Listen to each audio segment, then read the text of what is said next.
Alrighty. I still need to get some stuff set up, so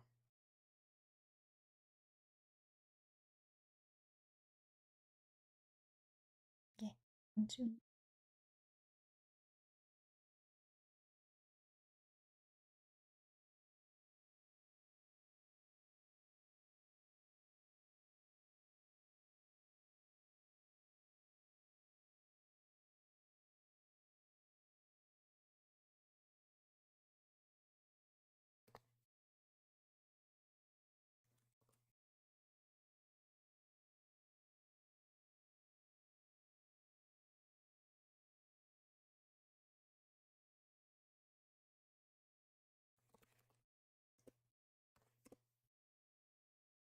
Hi, Yuki.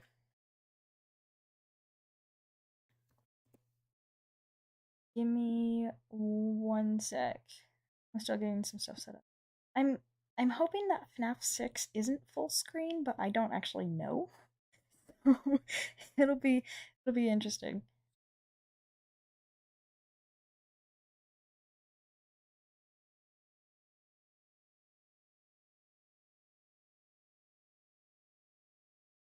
Ah,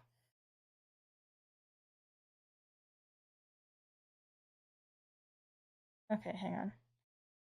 It is full screen. Boy. Oh boy. Oh.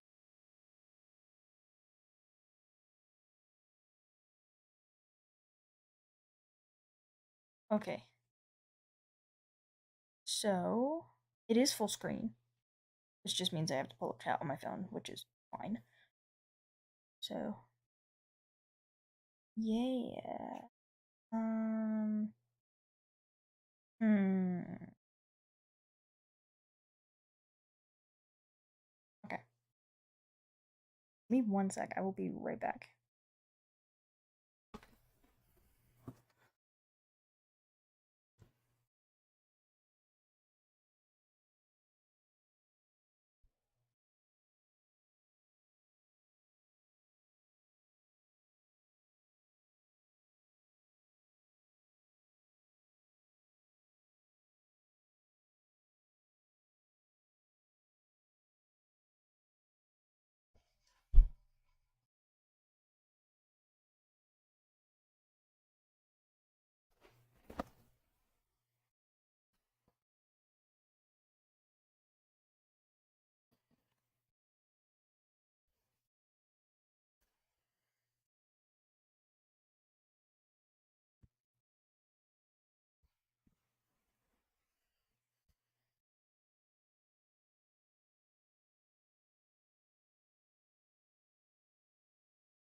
There we go.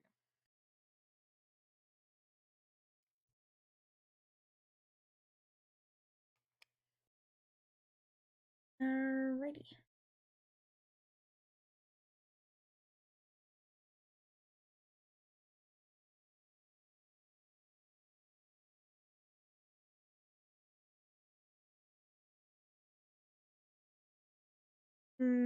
Why is that? Hang on.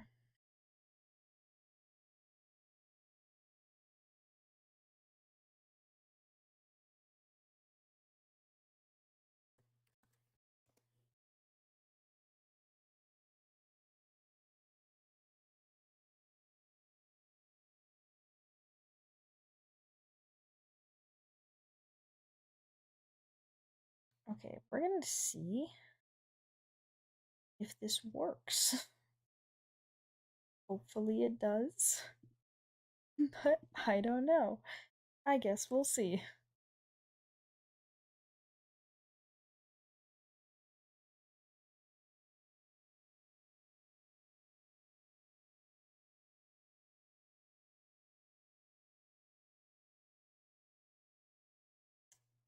Okay.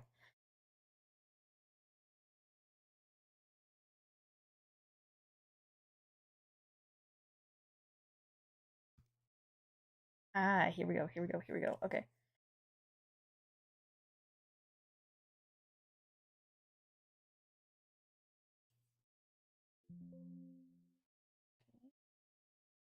Huh? Oh.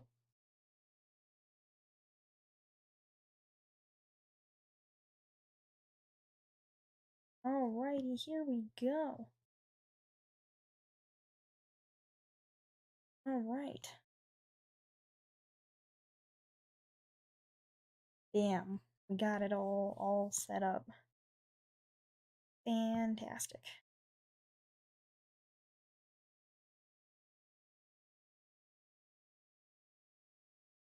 Still fiddling around with it. Alright, there we go. Bam. I got it. Actually, wait.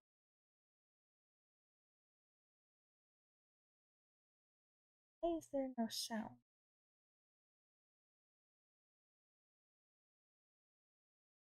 I'd imagine there would be sound.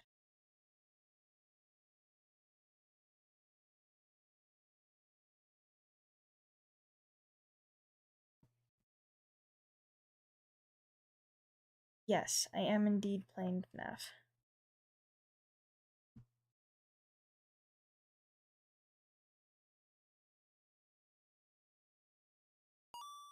Oh, okay, there it is. Design pizza, go to pizzeria. You gotta go to bed at 1. Okay. That's fair, that's understandable.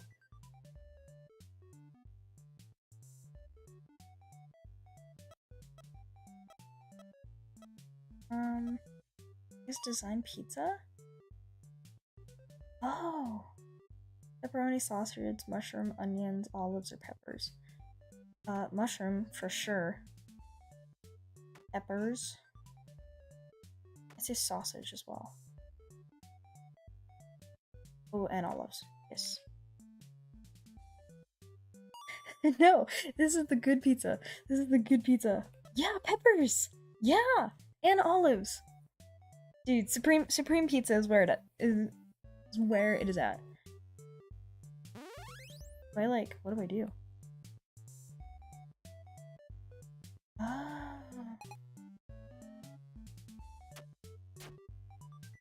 Oh, you throw pizzas. Oh, that's great.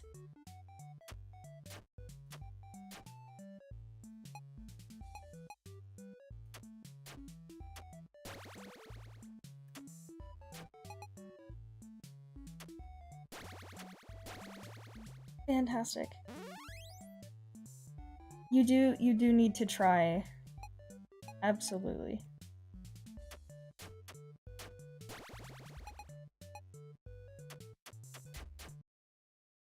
No, no, stop. I don't want to turn on sticky keys.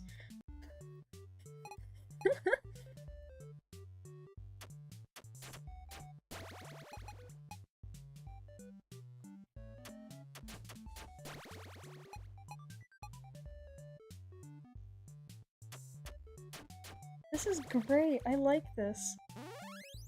Oh. Alright, not a fan of that. Oh, he took the pizzas.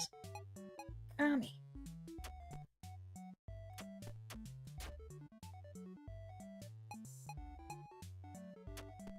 No, that's not what I wanted.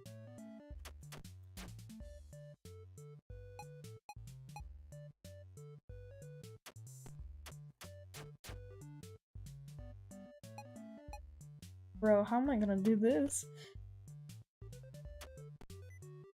No, stop that. Stop asking. Okay, hang on. I gotta... Sticky keys off. No. Stop asking. No. Okay.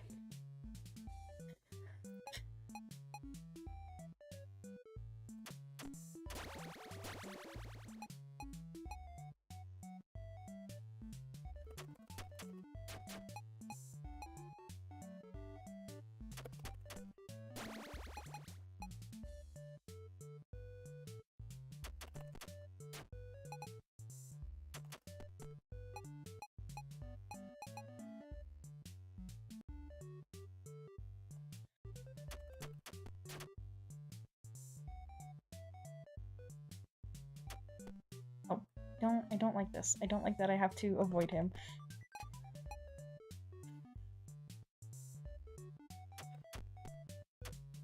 I'm doing great, guys. we're having a grand old time. Oh, I'm down here. Okay.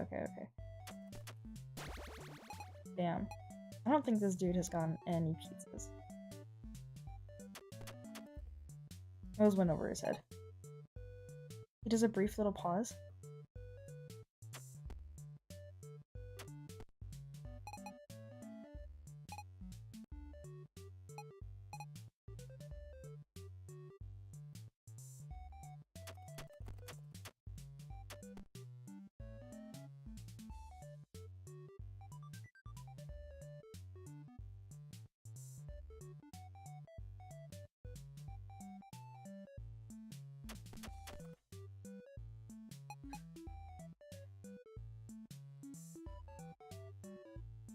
Oh, he stops. Oh! You're right! Oh, that's good to know. Oh, that's good to know.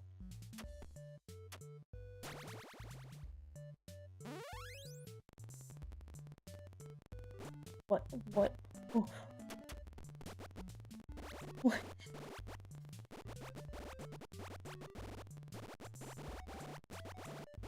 What is going on? Hello? Oh! Oh, it's Scrap Baby. Oh, hey! How you doing? Look a little spooky. Looks like you're missing some of your face there.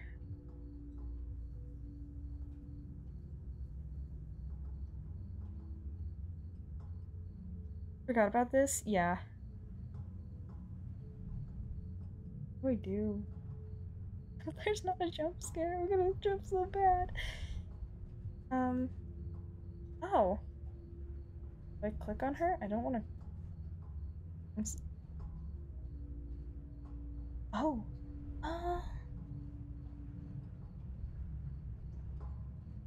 Results? I can't read that. Yes, no. What? Unsure. Oh. Begin tape. Leaving dead space. 3, 2, 1. The purpose of this tape is to test automated response times and reactions from vintage interactive attractions following audio stimuli. If you are playing this tape, that means that not only have you been checking outside at the end of every shift, as you were instructed to do, but also that you have found something that meets the criteria of your special obligations under paragraph 4. Follow these instructions. I did click on it. Then safely secure the space before leaving. I just didn't know what to do. You are not to return. Begin audio prompt in 3, 2, 1.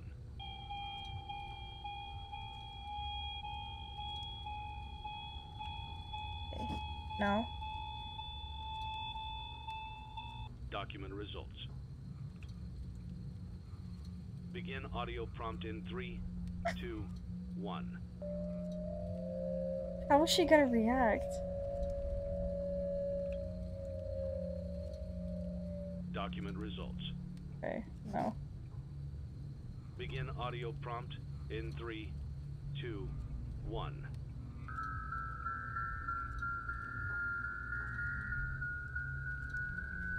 I'm so scared there's gonna be a jump scare. Oh my god.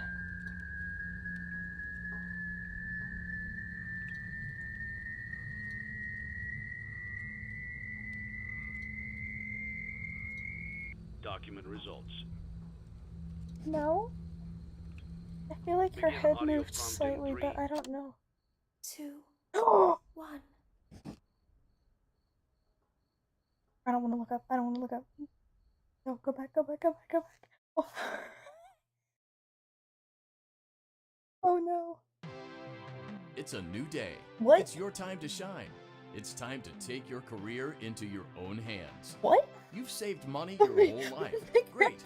God. Now Oh my it's time God. to put all Oh, your eggs that into freaked me one out so basket bad. and My take heart a is, huge like, gamble on your future. A racing. gamble that comes with a 100% chance of success in some cases. Oh my gosh. What are we talking about? We're talking about becoming a Fazbear Entertainment franchisee.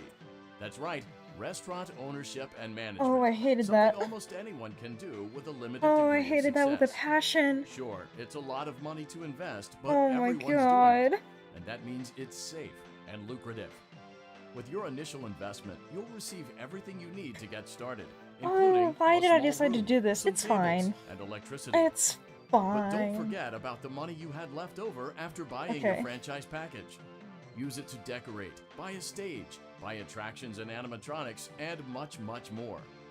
Now, let's take a look at a few things that will Pro help tip. you get started as a Fazbear Entertainment franchisee, such as atmosphere. Atmosphere. Making sure your establishment has an inviting The atmosphere cheese is so essential to bringing in real. new customers.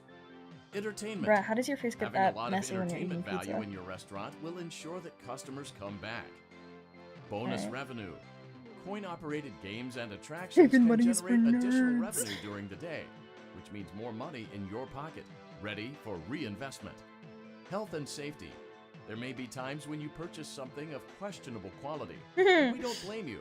Cutting corners is just good business. It's But really there are not. steps you can take to ensure you I don't can get reduce sued for it. casualties. And that brings us to Oh my liability. God. Being a thrifty shopper is smart, but be aware that buying things on sale comes with a certain amount Oh of my risk. lord. Aside from the Dude, daily I'm risk of still, like, lawsuits, there's also the risk that recover something from might be freaking hiding scrap, inside baby. whatever you just purchased with Ugh. that steeply discounted price tag. Of course, that would only be a serious danger if there were something outside that's been trying to get in for months now, which we are not confirming to be the case. What? This concludes the amount of help we're legally obligated to provide. Remember, Okay. you are now the face of the newly rebranded Freddy Fazbear's I Pizza. hate this. Wear that smile with pride, and Why let's did I- make some money. I'm Fazbear regretting my Entertainment is not decisions. responsible It's for fine. disappearance, death, or dismemberment. What? Blueprint mode to place items, and upgrade your floor plan. Okay, cool.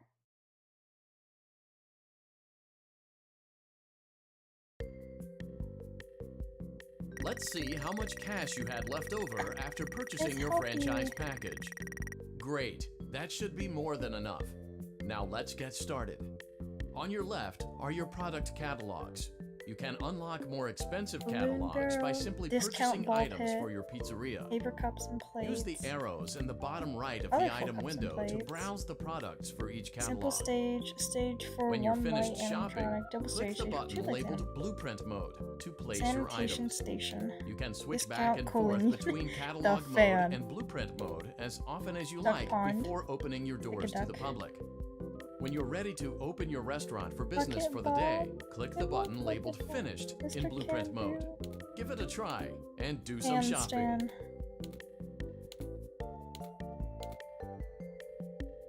Health and safety.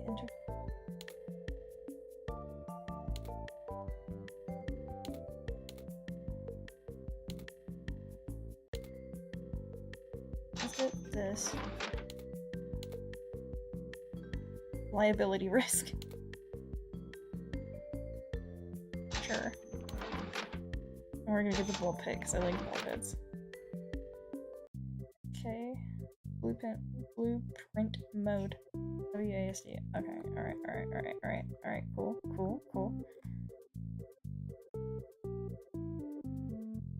Dope. Sponsorship offer.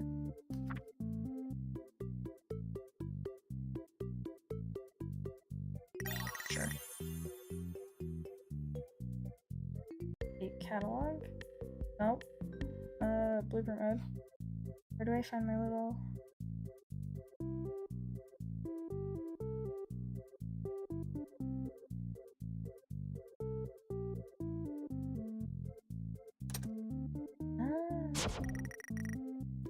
As rating. I'm gonna put the ball pit over here.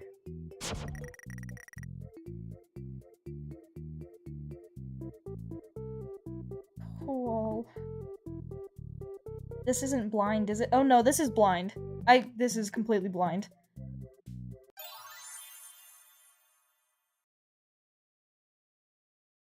Yeah, this is, well, I mean, Your it's like mostly restaurant blind. is now officially open. Like- Awesome. That doesn't mean your job is finished, however. You have a lot of work to do while patrons eat their pizza Pardon? in the other room. From your Yeah, terminal, this is like- you have supplies to it's buy, mostly blind. papers to It's print, mostly blind. and repairs to make. Thought you would have Once seen it you've before? taken Nope. care of all the items on your to-do list, you can log off for the day Oh and god. get out of Oh there. god. Money for supplies and repairs comes out of petty That was cash, so loud. so don't worry about Oh. it coming out of your pocket. We've got you covered. Oh no. The only Oh. money you have Oh. to worry about is if you choose to upgrade Oh. any of the equipment in your office. Now, onto other matters. Something to be aware of is that the ventilation system and your terminal are pretty loud and may prevent you know. from hearing things in adjoining air vents. That won't be a problem if there is nothing in the vents. Ah. However, if you feel that something might be in the vents, you have a few tools at your disposal to protect yourself. Okay. You can shut off your terminal and the ventilation system at any time to decrease the amount of attention you are drawing to yourself. Also, shining your light directly into a vent will most likely prevent anything from jumping out. Oh. You also have 3 tools available from the terminal itself. There is a motion detector, an audio decoy, and a secondary ventilation unit. Okay. Keep in mind, however, that you can only have one of these active at any given time. Oh. Now get to it. Simply log off when you've completed your tasks for the day, and you can go get some coffee. Okay. This Lefty. See, there's the rock stars. I just put off the computer. Ah.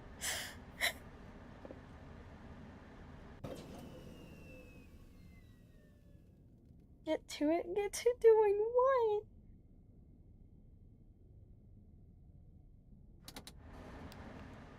I don't know what I'm doing.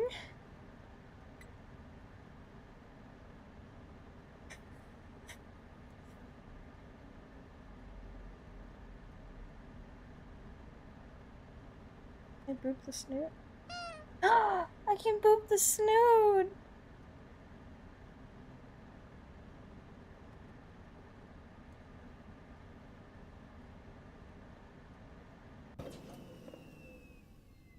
I don't know what to do.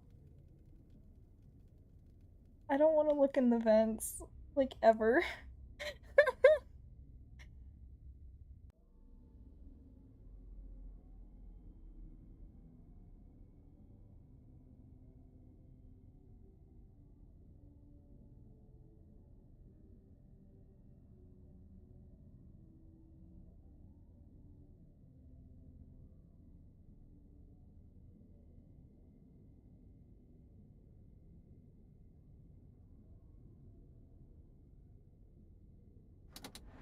My tasks. What are my tasks? Oh!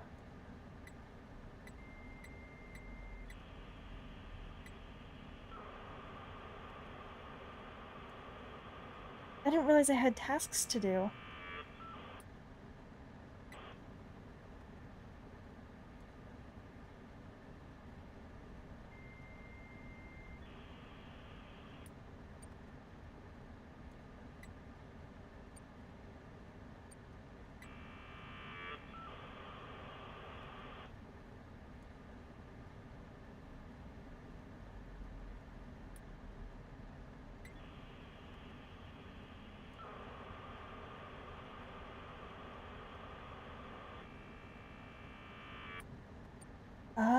Oh, understandable.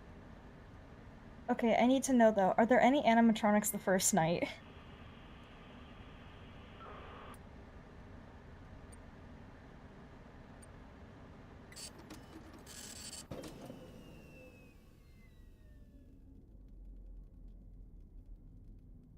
You don't think so? Okay. That would make sense. I'm trusting you. If an animatronic shows up, I'm going to hurt you.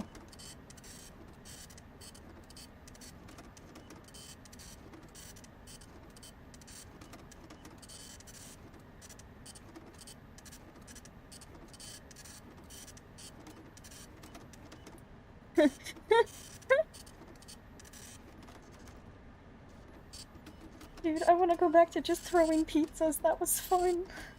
I liked that. I know you could be completely wrong. That's the scary thing.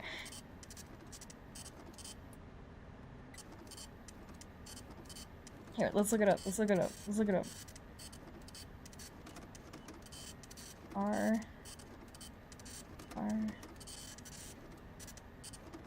Animatronics. First night half 6. Go.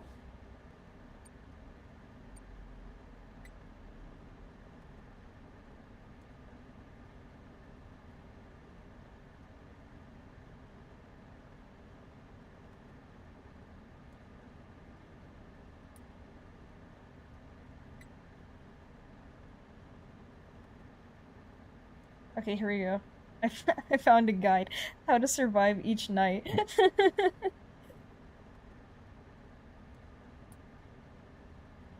Do not buy Lefty. Okay.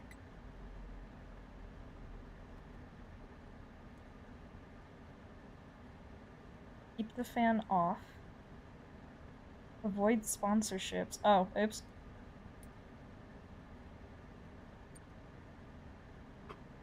Great job. It Oh my looks like God, you're that was getting so the hang bad. of this. Now let's just focus on getting you through your first week. There's a big party here Saturday, and you should view that day as your ultimate test. Make it through Saturday, and you will have proven yourself as the successful entrepreneur that we all know you can be.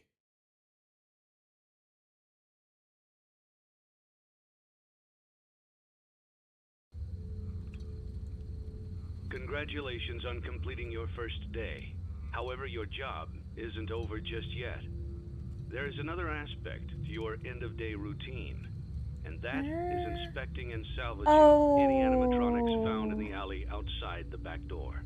I did take a Things are found here sponsor. quite I didn't know not to take and a while we aren't sponsor. sure why, Oh, what we do great. know is that they can be used for parts, which can mean a much-needed revenue boost before starting your next day. Of course, as with everything else in this line of work, those benefits come with risk.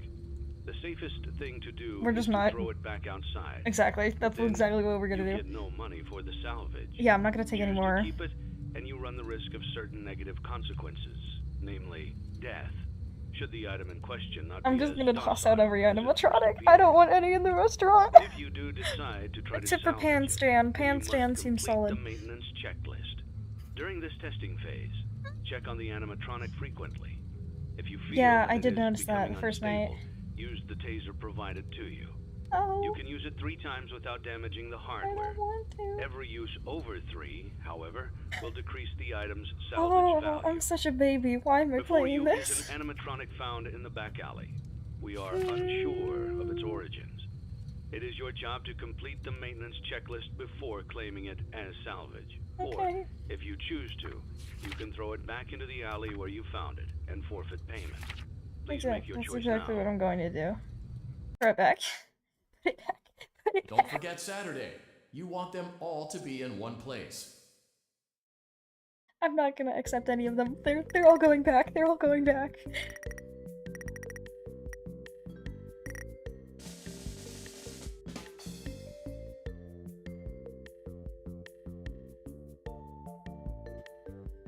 God, okay. Handstand the man, exactly. Marked down. Something undesirable hiding inside. Okay, pass. There's something undesirable hiding inside. We're not gonna do that. You're gonna go to bed? Okay. Night, animal. Have fun. I'm not having fun. I'm so freaking scared. Anyways. Do we want a duck pond? See, I'm like, pan stand seems solid. Paper pals. Aw, they're cute. If there is an animatronic there, yeah, I'm gonna try to avoid just getting any animatronic. Events are kinda important. I don't want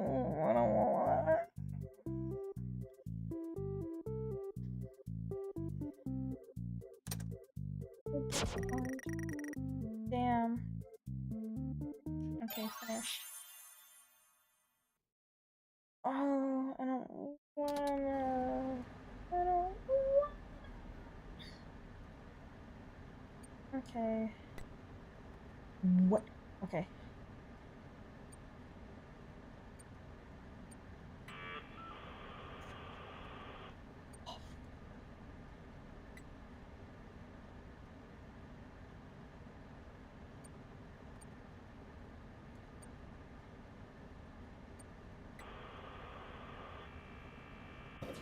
Did they just turn the fan off?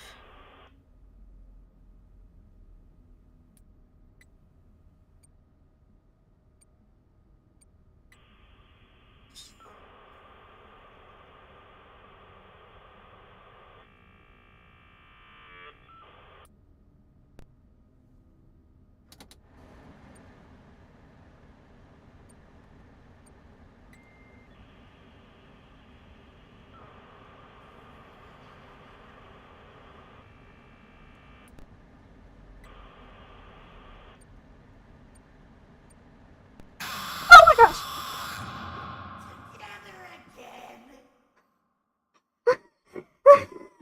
Oh my god. Oh no. Oh no. Oh. Oh my god. Oh my god. Oh my god. Oh. Oh. Oh my god. Oh, why did I? Oh no. Okay. Oh. Oh. Oh no. Oh. Oh my god. Mm.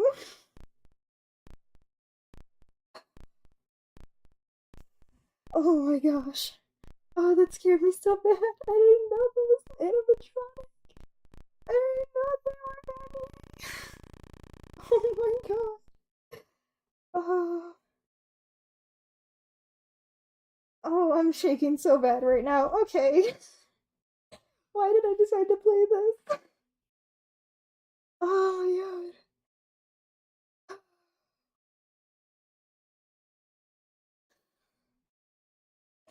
I didn't know it was animatronic. Okay. Oh my gosh. Oh my goodness. Mm.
Oh, what happened? I got jump scared, Cozy. I got jump scared. I threw my laptop. Oh my god. Why did I think this was a good idea?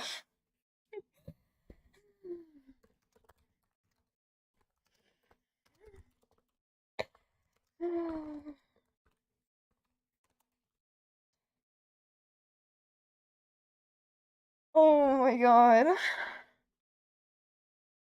Oh, why did I think this was a good idea? Why? Why? Oh my god.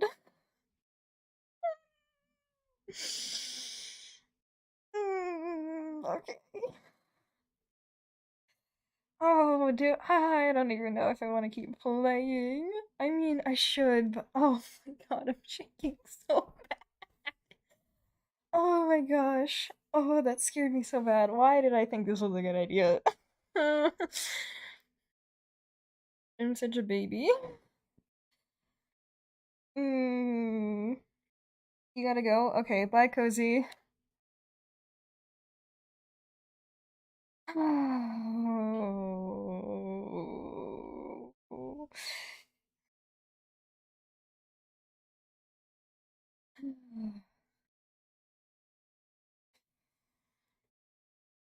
Mm.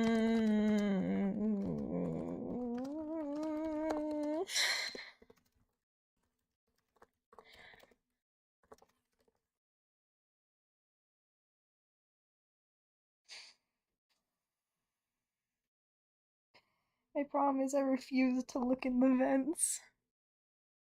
I'm shaking so bad.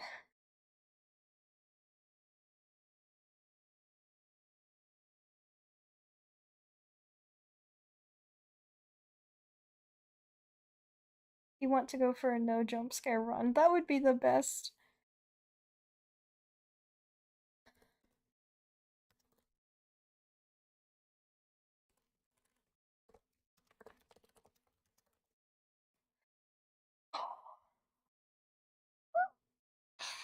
Oh my god.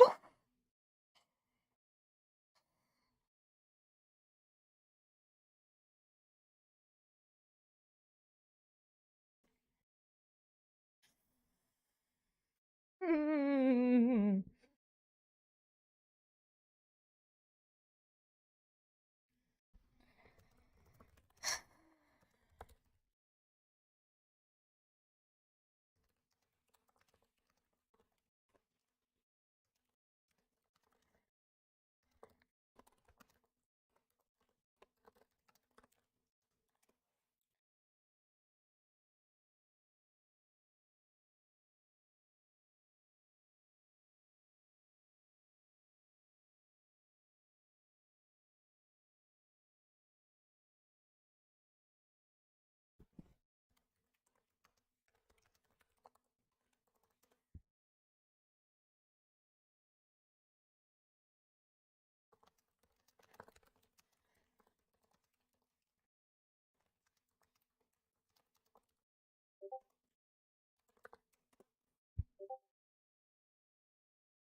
Oh, I wanted a no jump scare run. Why did it? Oh, jeez.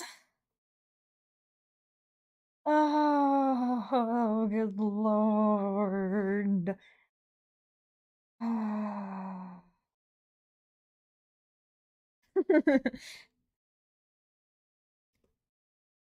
Keep the fan off for as long as possible.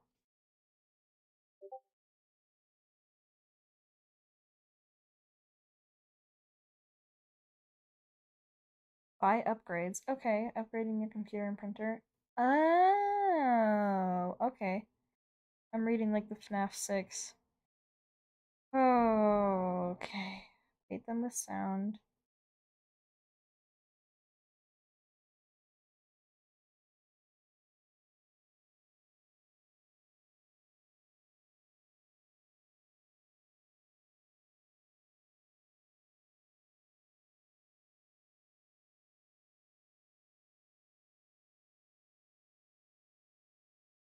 Okay. How do I get a no jump scare run? I'm so I don't want to deal with jump scares. Ah.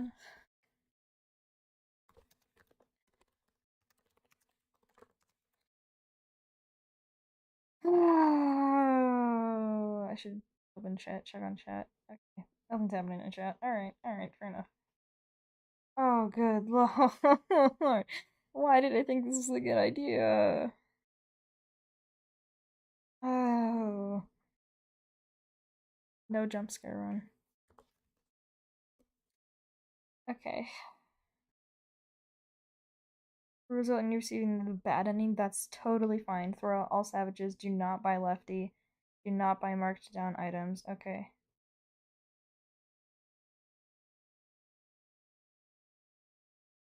Avoid purchasing high liability items. Well, too late.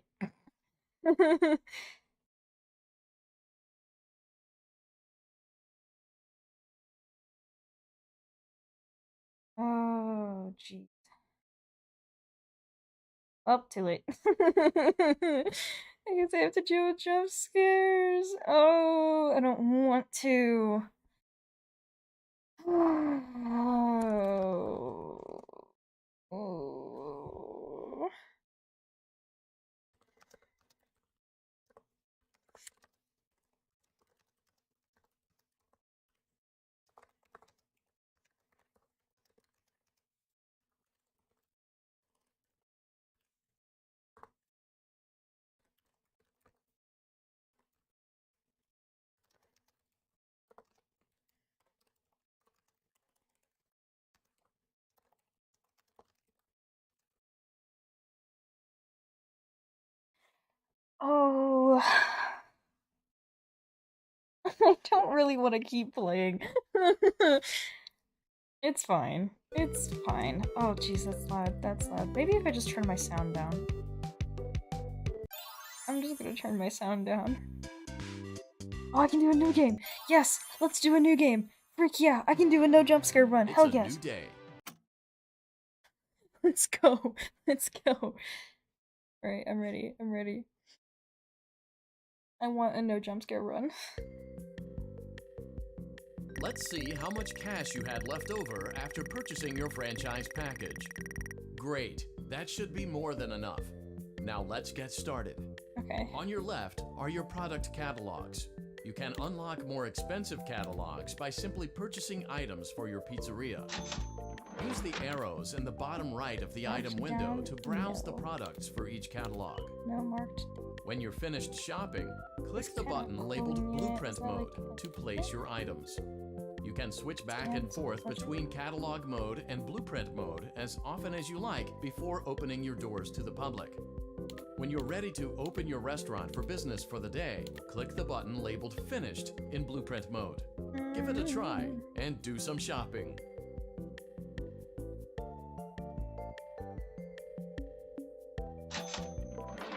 Paper pop.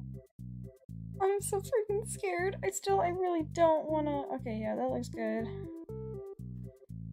Sponsorship offer. Knob. Is that the only thing I bought? Okay. Cool.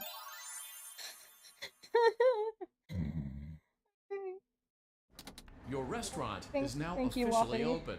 Awesome!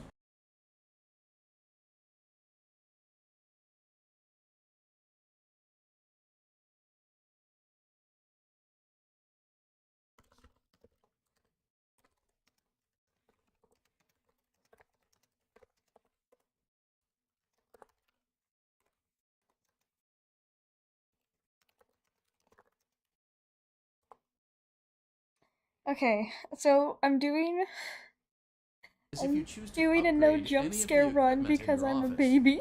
Now, onto other matters. Something to be aware of is that the ventilation system and your terminal are pretty loud and may prevent you from hearing things in adjoining air vents. That won't be a problem if there is nothing in the vents. However, if you feel that something might be in the vents, you have a few tools at your disposal to protect I yourself. do the same, yeah. You can shut off your terminal and the ventilation system at any time to decrease the amount of attention you are drawing to yourself.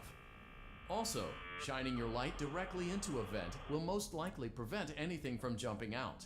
No. You also have 3 tools available I don't from the wanna look terminal at the itself. vents. There is a motion detector, an audio decoy, and a secondary ventilation unit. Keep in mind, however, that you can only have one of these active at any given time. Now get to it. Simply log off when you've completed your tasks for the day, and you can go get some coffee.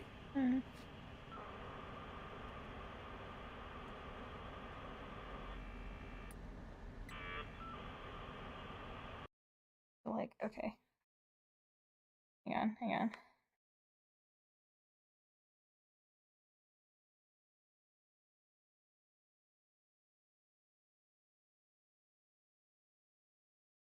Okay.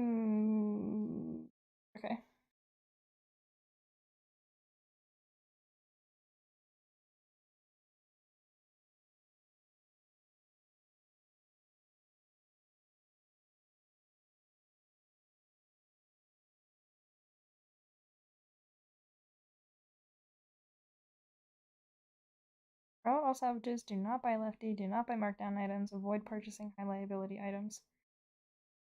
Okay.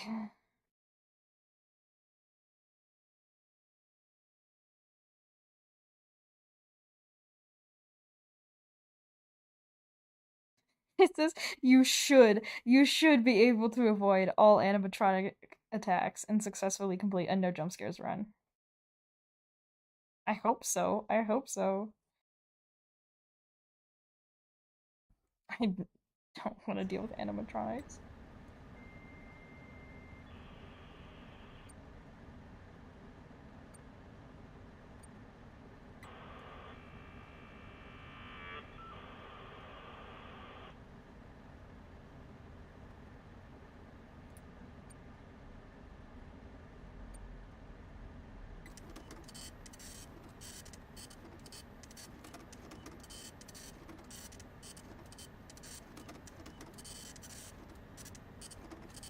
If you don't, then something's wrong.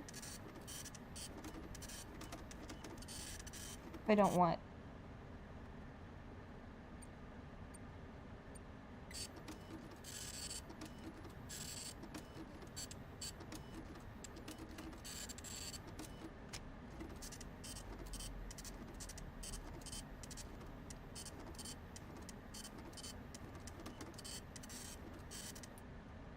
I swear if I get jump scared, I...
Great job. It looks like you're getting the hang of this. Now let's just focus on getting you through your first week. There's a big party here Saturday, and you should view that day as your ultimate test. Make it through Saturday, and you will have proven yourself as the successful entrepreneur that we all know you can be.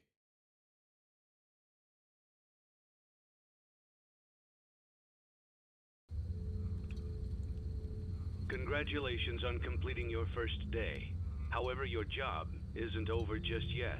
Oh, There's yes, another I don't aspect wanna... to your end-of-day routine, and that is I skip. Throw it back. Throw it back. Put Don't it forget back. Saturday.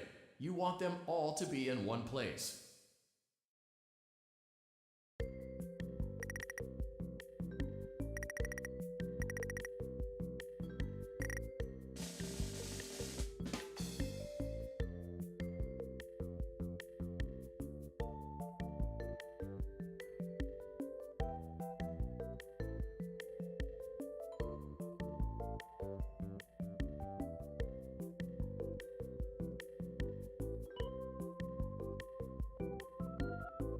Okay, this is probably gonna be like the most boring playthrough because there's not gonna be any jump scares, but it's fine.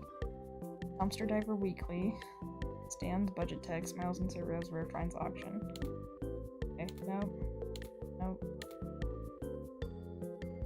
Nope. Nope. Yeah, I'll buy the same. Oh! Budget tech. Alright, alright. Enhanced speaker set. Deluxe speaker set. Ooh. Fruity Maze Arcade. Okay, we gotta get this at some point. Throw it back. Exactly, exactly. No, that looks like Balloon Boy. No. Item condition terrible, you know. Nope. Nope. Happy Frog? No. Mr. Hippo? No. Medbear? No. Pigpatch? No. Okay. Go to the blueprint mode.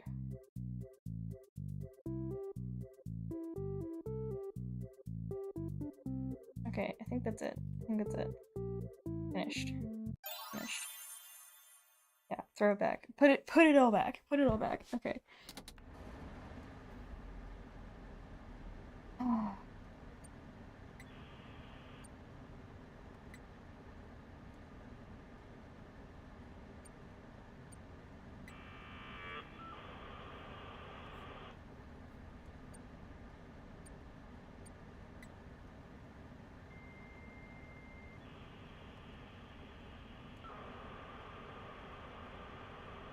I like keep checking the list, making sure I'm doing it right. I'm like tilting my laptop up. I don't want to see the screen. Like I seriously doubt I'm gonna get jump scared, but I really, really don't want to take that risk. I'll still hear it if I get jump scared.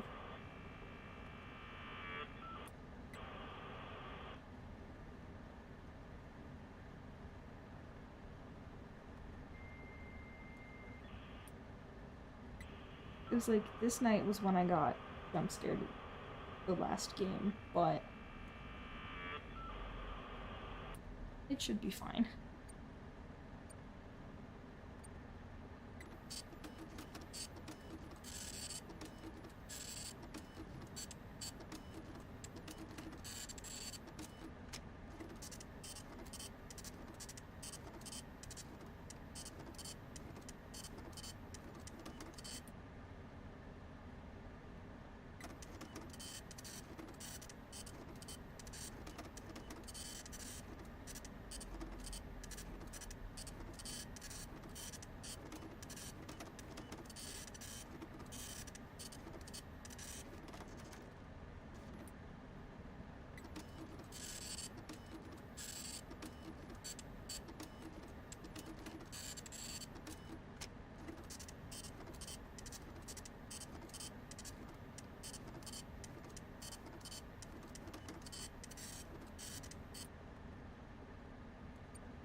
Dude, my house is making noises as it just, like, settles, and it's still, like, freaking me out.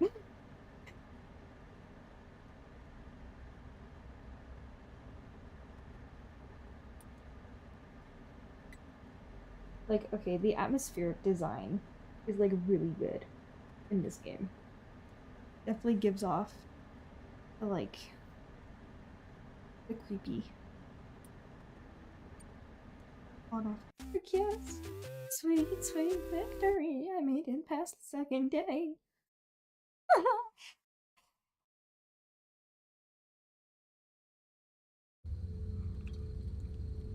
Before you is an animatronic found in the back alley. Put it back! We are unsure of its origins. Put it back. It is your job to complete the maintenance checklist before claiming it. Yo, is that Scrap Trap? Or it is. If you choose throw it back.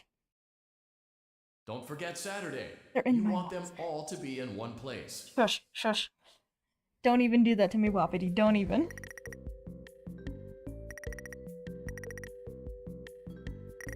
No returning visitors. Okay.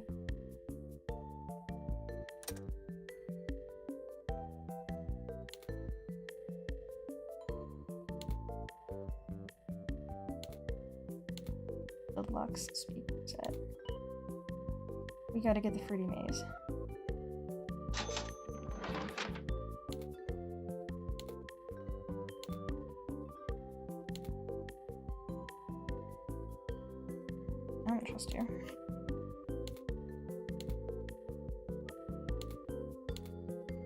Not getting any of those. Nope. No animatronics.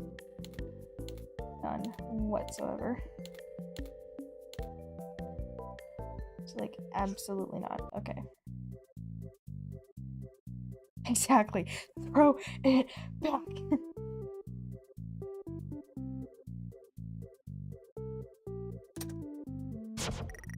Heck yeah, pretty maze. Risk 0. Fantastic. Clean and polish, add torque slot. Clean and polish. Add coin slot. +1 rev. Okay. Playtest. Yeah, sure, I'm down. Oh, cool. I like it. I like it.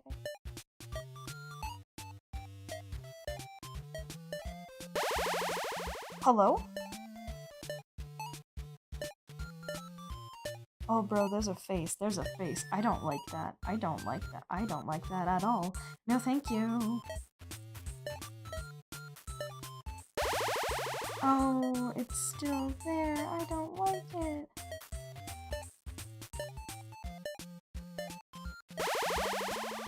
Stop. Oh, I don't like it. Oh, no. I don't like it. I don't like the face. I don't like the face.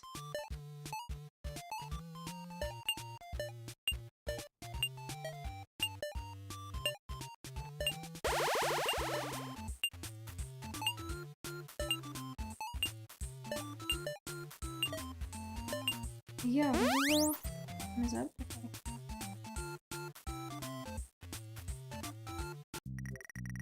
Okay. Whew. I did not like the face showing up. I didn't like that. Okay. Finished. I'm finished. I'm done. I'm done. I'm done. Oh my god. Okay.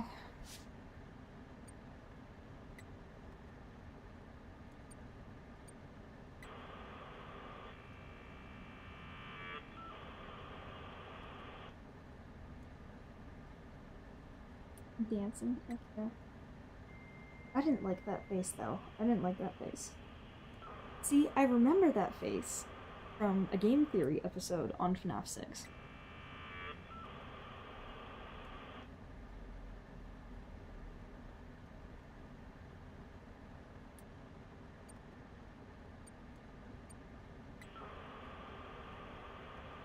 I'm still checking like the motion detectors, even though there's like there shouldn't be any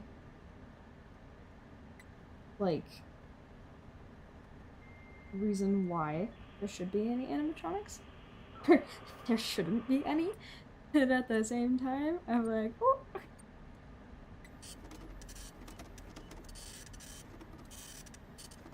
Dude, I'm still like, okay, I'm kind of curious about like which animatronic it was that jump scared me. I don't totally remember who it was.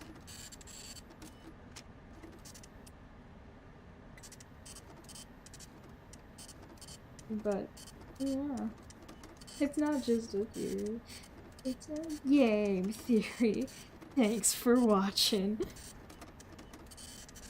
We should watch a game theory after this.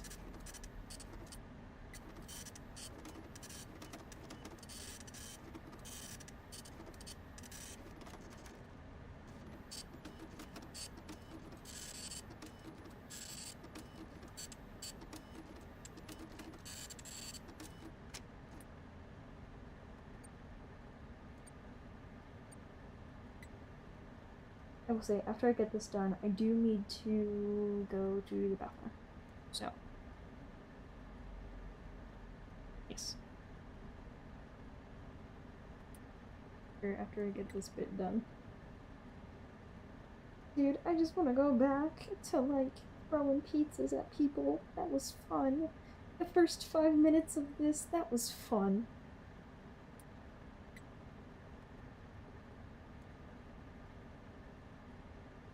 I think it's kind of funny just being like, oh yeah, I'm a FNAF fan, I just hate playing the games.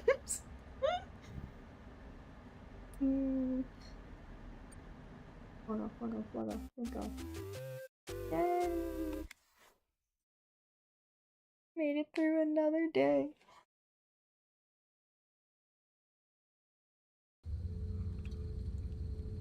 Before you is an animatronic found in the back alley. Throw it We back. are unsure of its origins. It is your job to complete the maintenance Let's checklist scrap before. baby. Throw it back.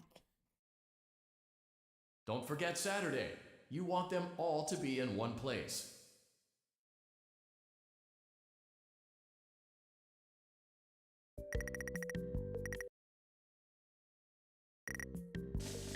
Okay, I gotta go pee. I will be right back.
Lord. Oh my lord. Oh my lord. You just dancing? You just vibing? Oh. Okay.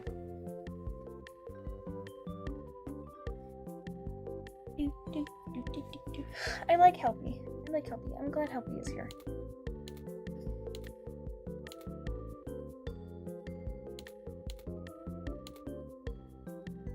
Discount cooling unit. Yeah. Budget tech. Lock speaker, fruity maze, midnight motorist. What's a midnight motorist? Blueprint. And then we'll just go ahead and play the midnight motorist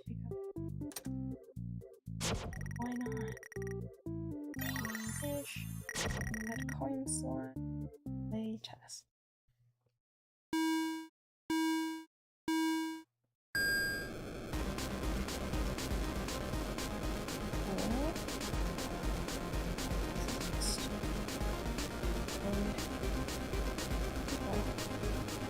Alright, I can do this.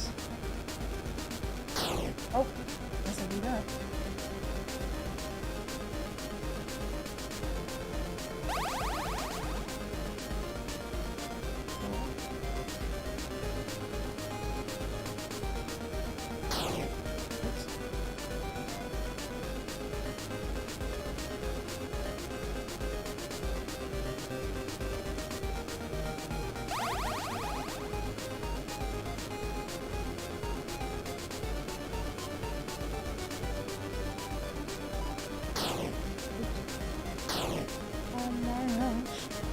Oh wait, oh yo, I can go down here too? Yeah, welcome back. Yes.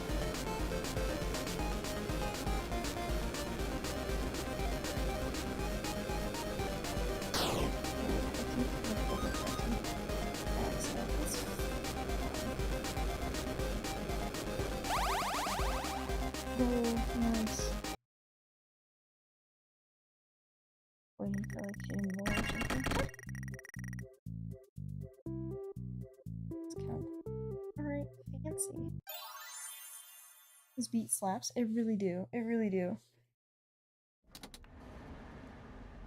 Throw it back. I don't care who it is. Put it back. Oh my god. Oh, stop, stop.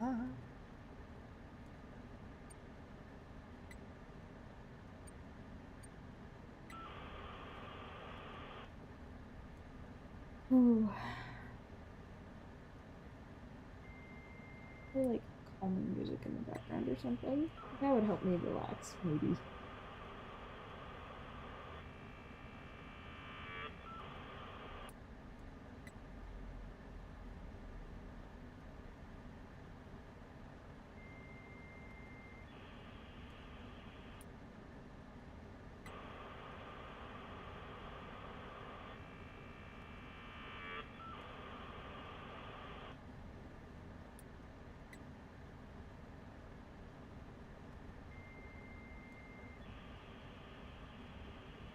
Possibly we have baby patty cake, patty cake.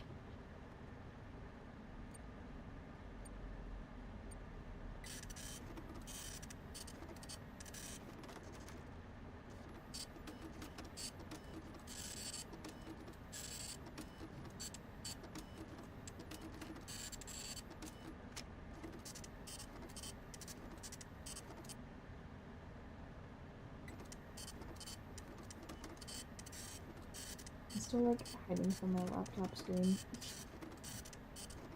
They're gonna do that. Okay.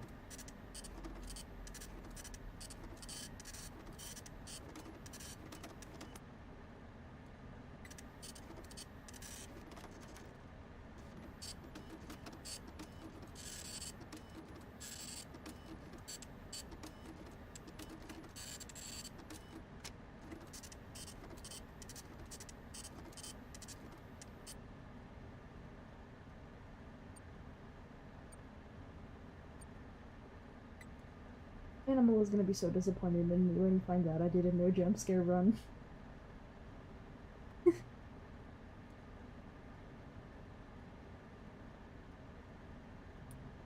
Dude, I can't imagine doing like FNAF VR. That would scare me so bad.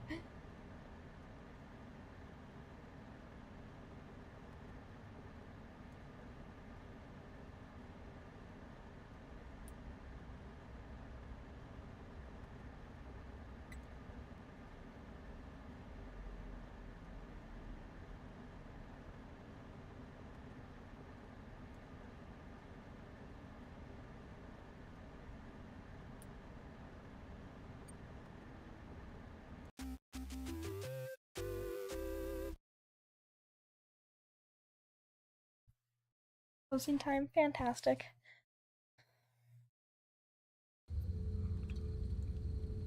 Before you is an animatronic found in the back alley. We are unsure of its origins. It is your job to complete the maintenance checklist before claiming it Oh, it's as salvage. Or, Rockstar. if you choose Wait, to, is you it can throw it back Rockstar into Bunny the or is it alley where Lefty? you found it. That and looks like forfeit Lefty. payment. Throw it back. Don't forget Saturday. You want them all to be in one place. You want them all to be in one place. You're right, they are going to be in one place. In the alley.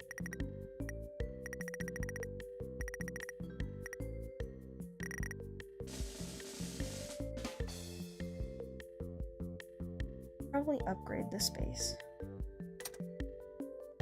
Bigger. Blueprint. Upgrade. Oh, a yo? Well, that's nice. Look at that. Cool, cool. The catalog.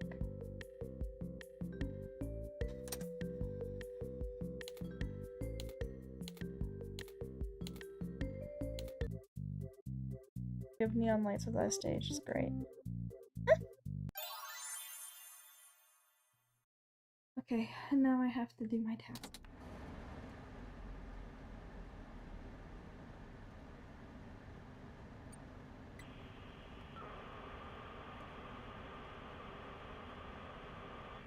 How many nights is it?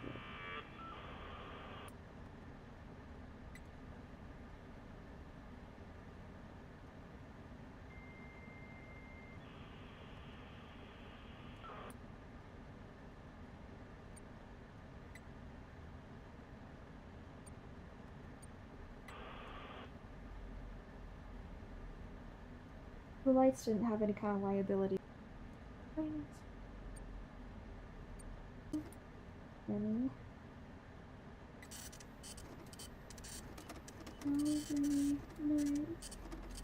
No.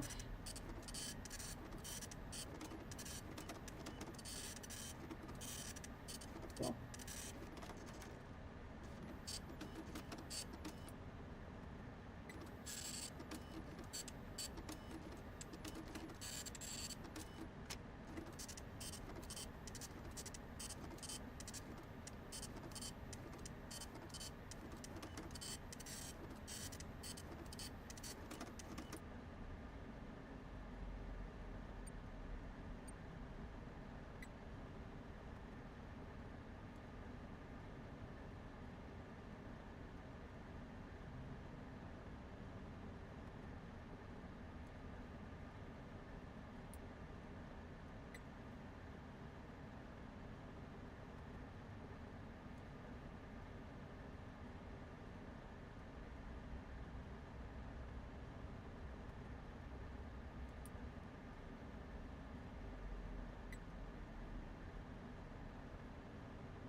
Cool.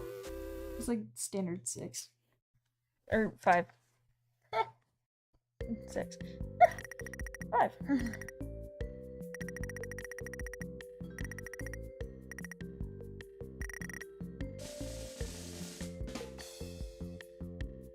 Nice, nice.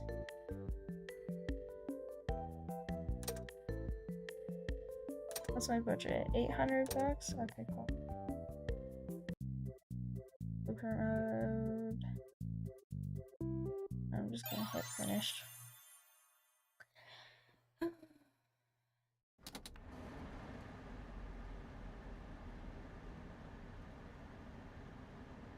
that? Oh, oh. I'm gonna hire a handy.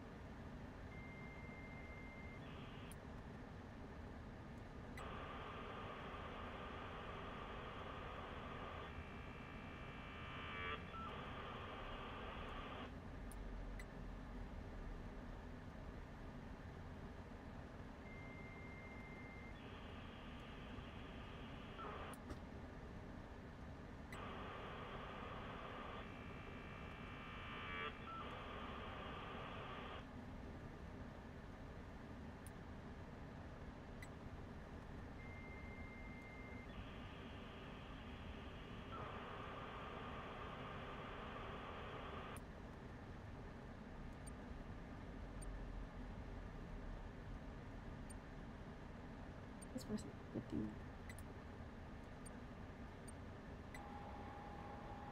Go faster.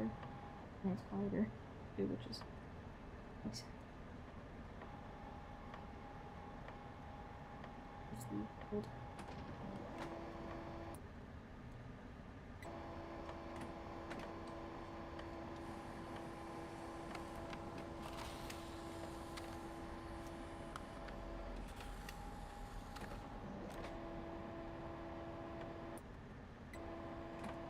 House keeps settling.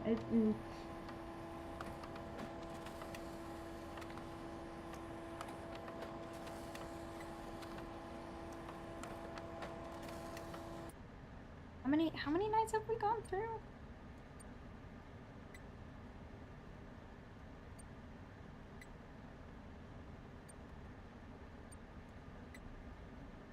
I'm like, there shouldn't be any animatronics, but I'd like to use the motion detector to double check just in case. Cause I'm a baby.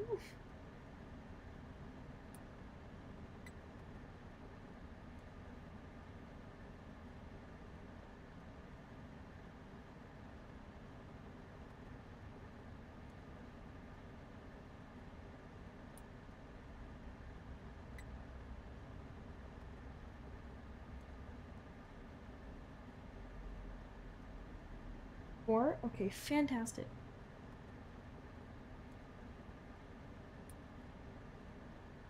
Fan-flippin-tastic.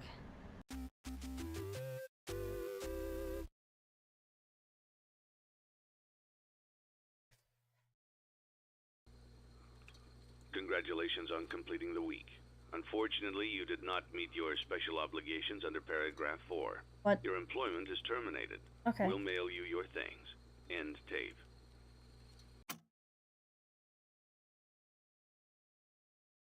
Okay.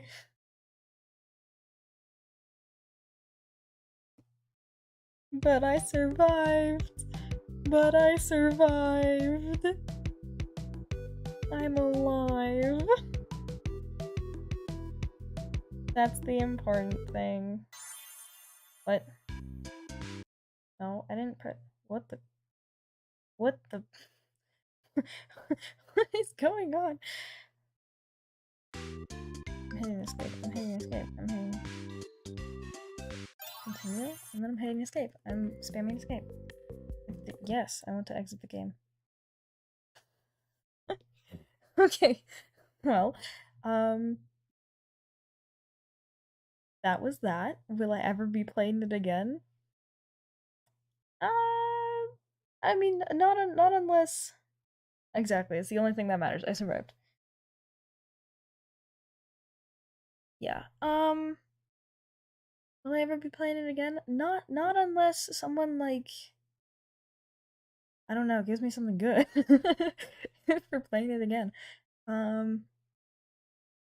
Yeah. I don't know. Maybe if the mood ever strikes me, but I doubt it will.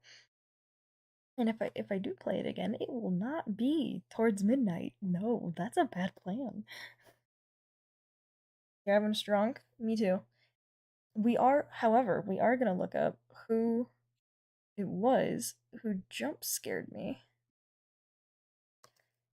They're all FNAF, or you know what? FNAF. Hang on. All FNAF 6 animatronics. Okay. We're going to the FNAFopedia.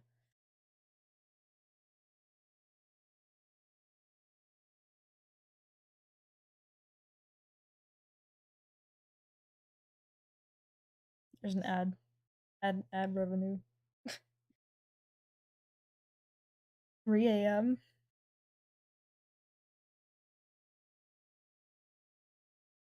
It might have just been Molten Freddy. I don't know.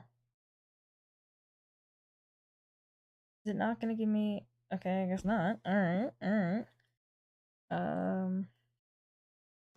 All FNAF 6 animatronics.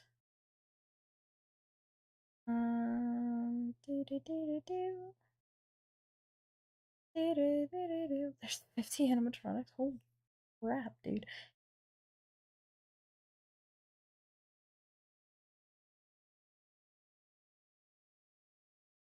don't know if it was already. Hold up.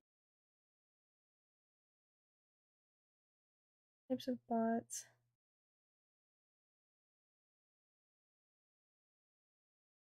Cool, cool. All right, let's see.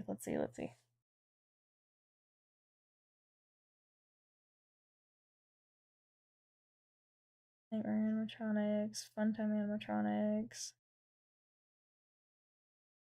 Rockstar animatronics, mediocre melodies, hard mode. Those guys, endos. I'm like, I want to say it was Molten Freddy, but I'm not entirely sure.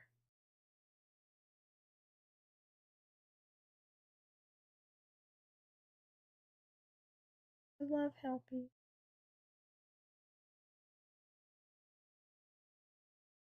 Yeah, it was probably Molten Freddy.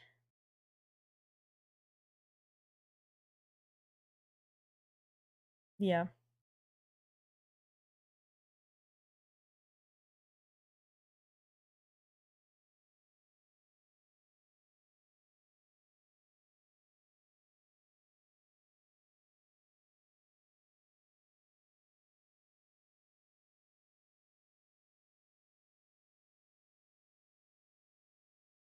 Andy's animatronic.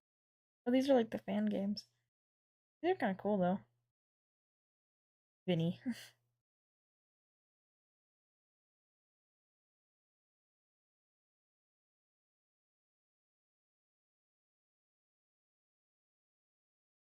Ooh.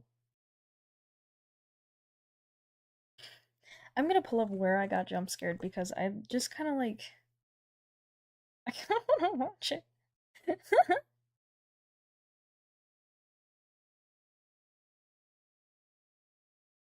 Okay, because where was it? Where was it? Where was it? It was okay. So that was like the first night. It was the second night. Somewhere in the second night was when I got jump scared.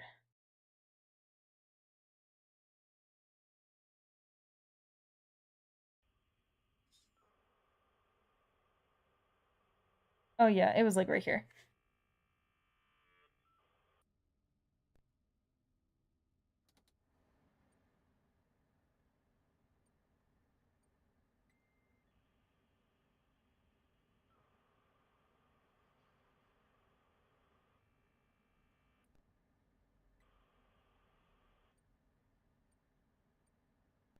Yep, there it is.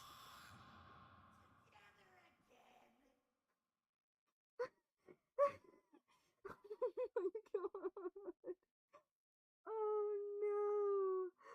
Oh no. Oh. Oh my god. Yep. I just remember I like it was Molten Freddy. All right, cool. But yep. Yeah. Good times. Good times. um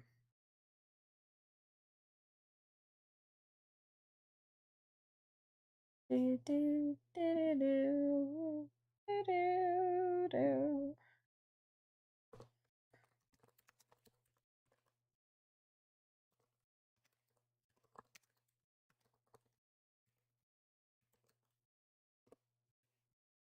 Anyways, I still think it was entertaining.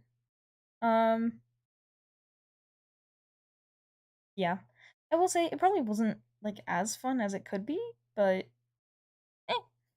It was it saved me a heart attack, so I'll take it. um yeah. I'm like that was kind of short. I feel like I should do something else. Um I don't know what to do. I don't know, what should I do?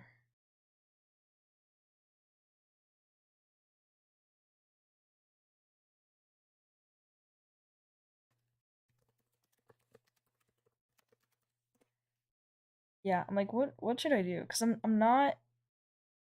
By the way, Wapiti, I'm gonna invite you to the server because I don't think you're in the server. So But yeah, I'm like, now, what should I do now? I don't want to do that again. Set that down.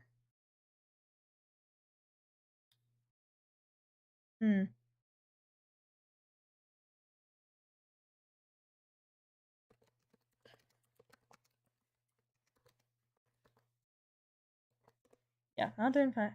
Oh wait, no. I said we were gonna watch a game theory. Hang on. FNAF 6 game theory. Anyways, I got fired. So, that was cool.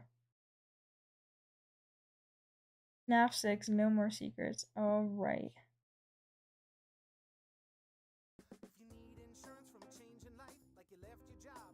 There's an ad.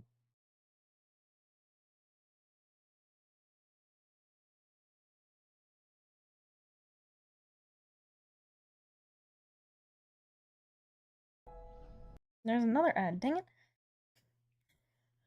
Said we were gonna watch a game theory, so we're gonna watch a game theory.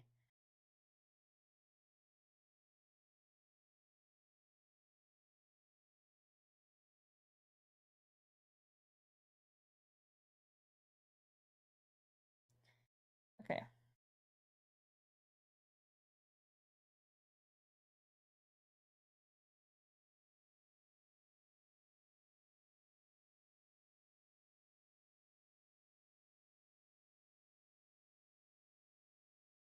Alright. Here we go. I'll be right back. Okay. Fair enough. And to you monsters trapped in the corridors, be still and give up your spirits. They don't belong to you.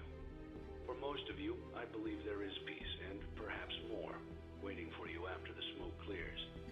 Although for one of you, the darkest pit of hell has opened. One sec. Discord notification.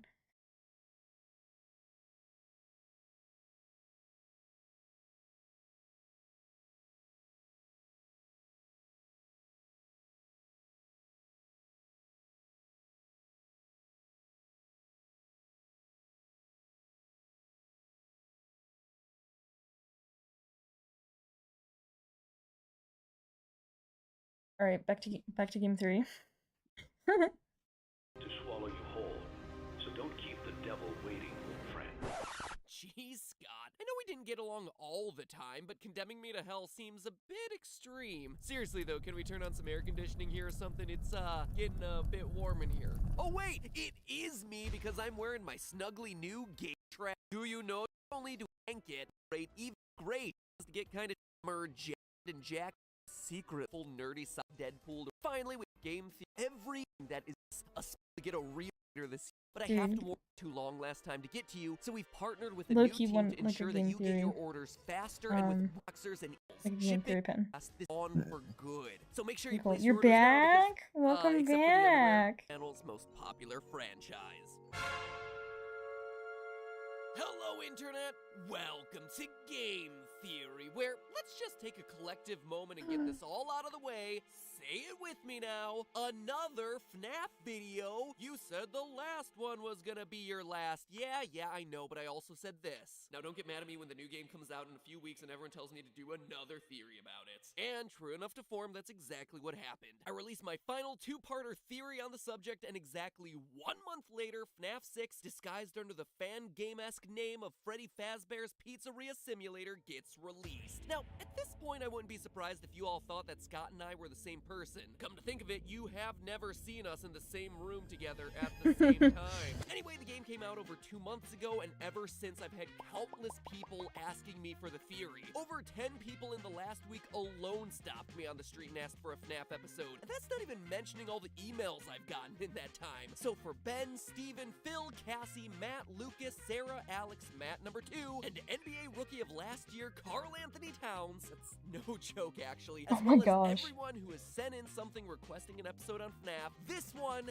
and potentially one squeezed between this one and the next theory, and maybe even a third one down the line at some point, those are all for you. Now, FNAF 6 was a very different game from any of the ones that came before. Not because it had a weird roller coaster tycoon-esque metagame connecting all the security camera maintenance you've come to know and tolerate from this series, but because it's much more explicit than usual. This game has a lot of talking, accompanied by clear visual storytelling to reinforce what you're hearing, meaning that a lot of the major plot points of this game are fairly easy to understand, which has got to be like a first for the entirety of this franchise. FNAF 6 is filled with a sense of finality. It's clearly meant to tie up all the loose ends and serve as the last game of the series. Or, let me be clear, the last part of the series covering what I'm gonna call the Purple Guy saga. It's like You Dragon Ball thought. Z up in here. A saga which begins with a series of Security murders that Breach result came in out many and is crimes like, coming to light, nah. continues with the Will Afton family Will meeting Ye with a Boy series of is terrible fates, and still ends here. with the spirits of everyone involved getting closure, Nope. one way or another. Because this game feels much more obvious in its story, many online theorists have chosen to I focus always on come the back. major Mans story came back. beats, actively ignoring the game's more unusual bits, the wrinkles that don't quite fit in cleanly. But it's in those wrinkles that we find answers to some of the longest held questions of the franchise, and What's in the clues box? that we need to finally put the whole puzzle together. So stick with me and prepare to get a little wrinkly like a toe left in the bathtub for too long, because while today is Why'd certainly you a need theory, feedback on or me? rather multiple theories all in one episode, it's also me trying to open the door to you guys, equipping you with the information necessary to discuss the final points lingering around the edge of this mysterious franchise. Security Finally pupper. closing the book on the Purple Guy saga. Now, before I get to the deep lore here, let me quickly run through the major reveals of this game just to make sure that we're all working with the same understanding. In the aftermath of FNAF 3's Happiest Day minigame, the spirits of Freddy, Foxy, Bonnie, Chica, and Golden Freddy have all been put to rest, which left only the lingering threads of Springtrap with William Afton inside, Ennard with Baby inside, Michael Afton, I'm a living corpse who used to have robot tentacles inside, and the puppet with nothing inside. Prior to the release of this game, Scott's two websites, scottgames.com and fnafworld.com, were talking to each other in their source code. A conversation which Nice. showed Baby and Ennard getting into a fight, and Baby basically getting voted out of the tribe, which is why in this new game the two are once again separate entities. Ennard in this game assumes the form of Molten Freddy, which, adding in this game's other new edition of Rockstar Freddy, brings the Look at him. There's an ad.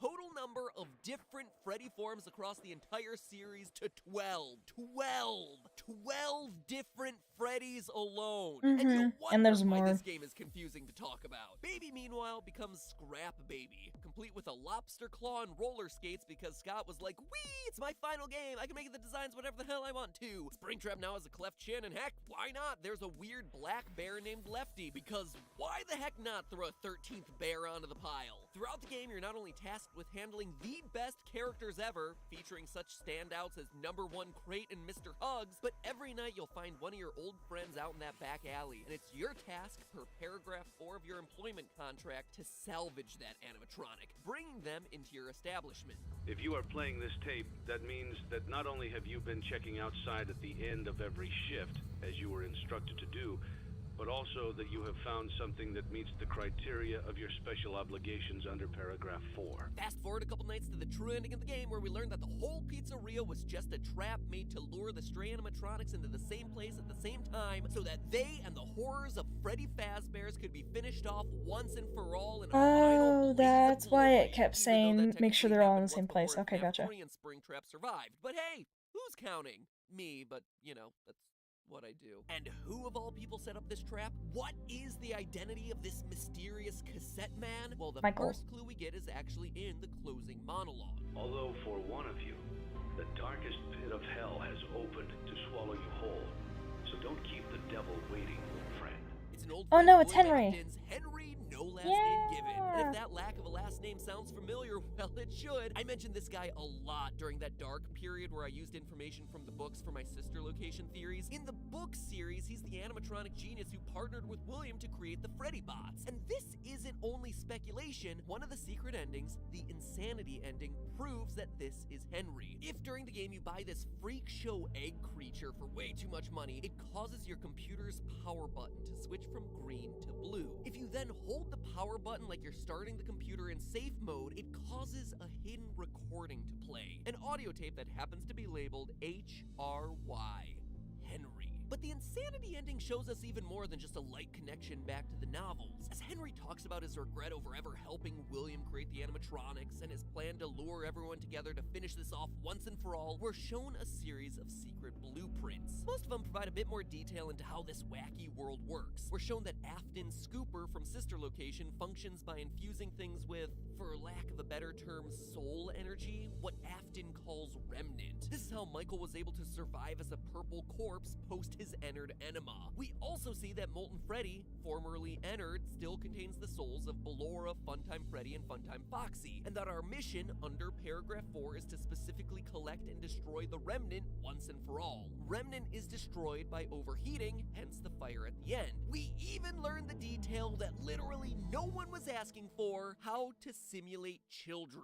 The RASC, or Remote Activated Simulated C I'm assuming stands for child, simulates body temperatures of 98.6 degrees and then runs around making child noises, hence how you're able to lure all the murderous animatronics around in this game, and also probably FNAF 3. But what's most surprising is the final blueprint. Lefty, that oddball black bear that just showed up in this game. A bear that, according to its acronym, is programmed to lure something by emitting a bracelet code and then encapsulate it with a combination of lullabies and controlled shocks. A bear suit that was made by Henry that has the sole purpose of capturing none other than the puppet. You can even tell it's already accomplished its goal if you look closely at this rare screen you sometimes get when you boot up the game. The signature striped arm of the puppet showing through the Lefty animatronic. But it doesn't stop there. If you buy and then play the security puppet minigame 3 times over the course of your week in the restaurant, you see a child trapped outside the pizzeria wearing a bracelet. The puppet, a security device of all things, is trained to respond to her specific bracelet code, green, and so it chases her outside only to...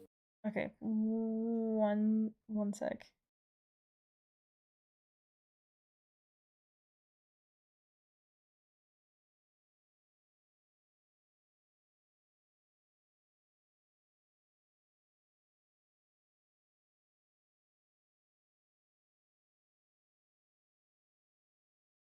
Yep, here it is. This is,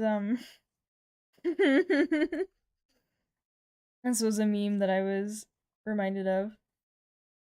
So, yep. Anyways.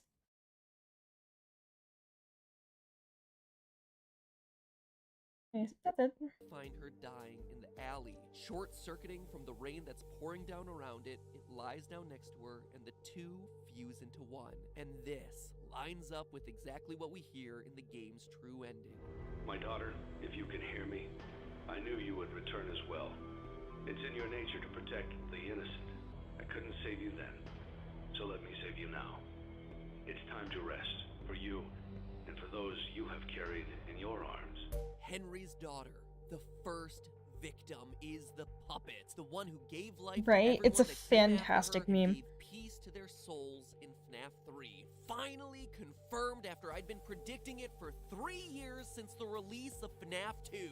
So there you have it. Henry from the books is now canon in the games. His daughter is the puppet trapped inside Lefty. Everyone, including Michael, dies in the FNAF 6 fire, and baby's name is established as Elizabeth in Henry's closing monologue.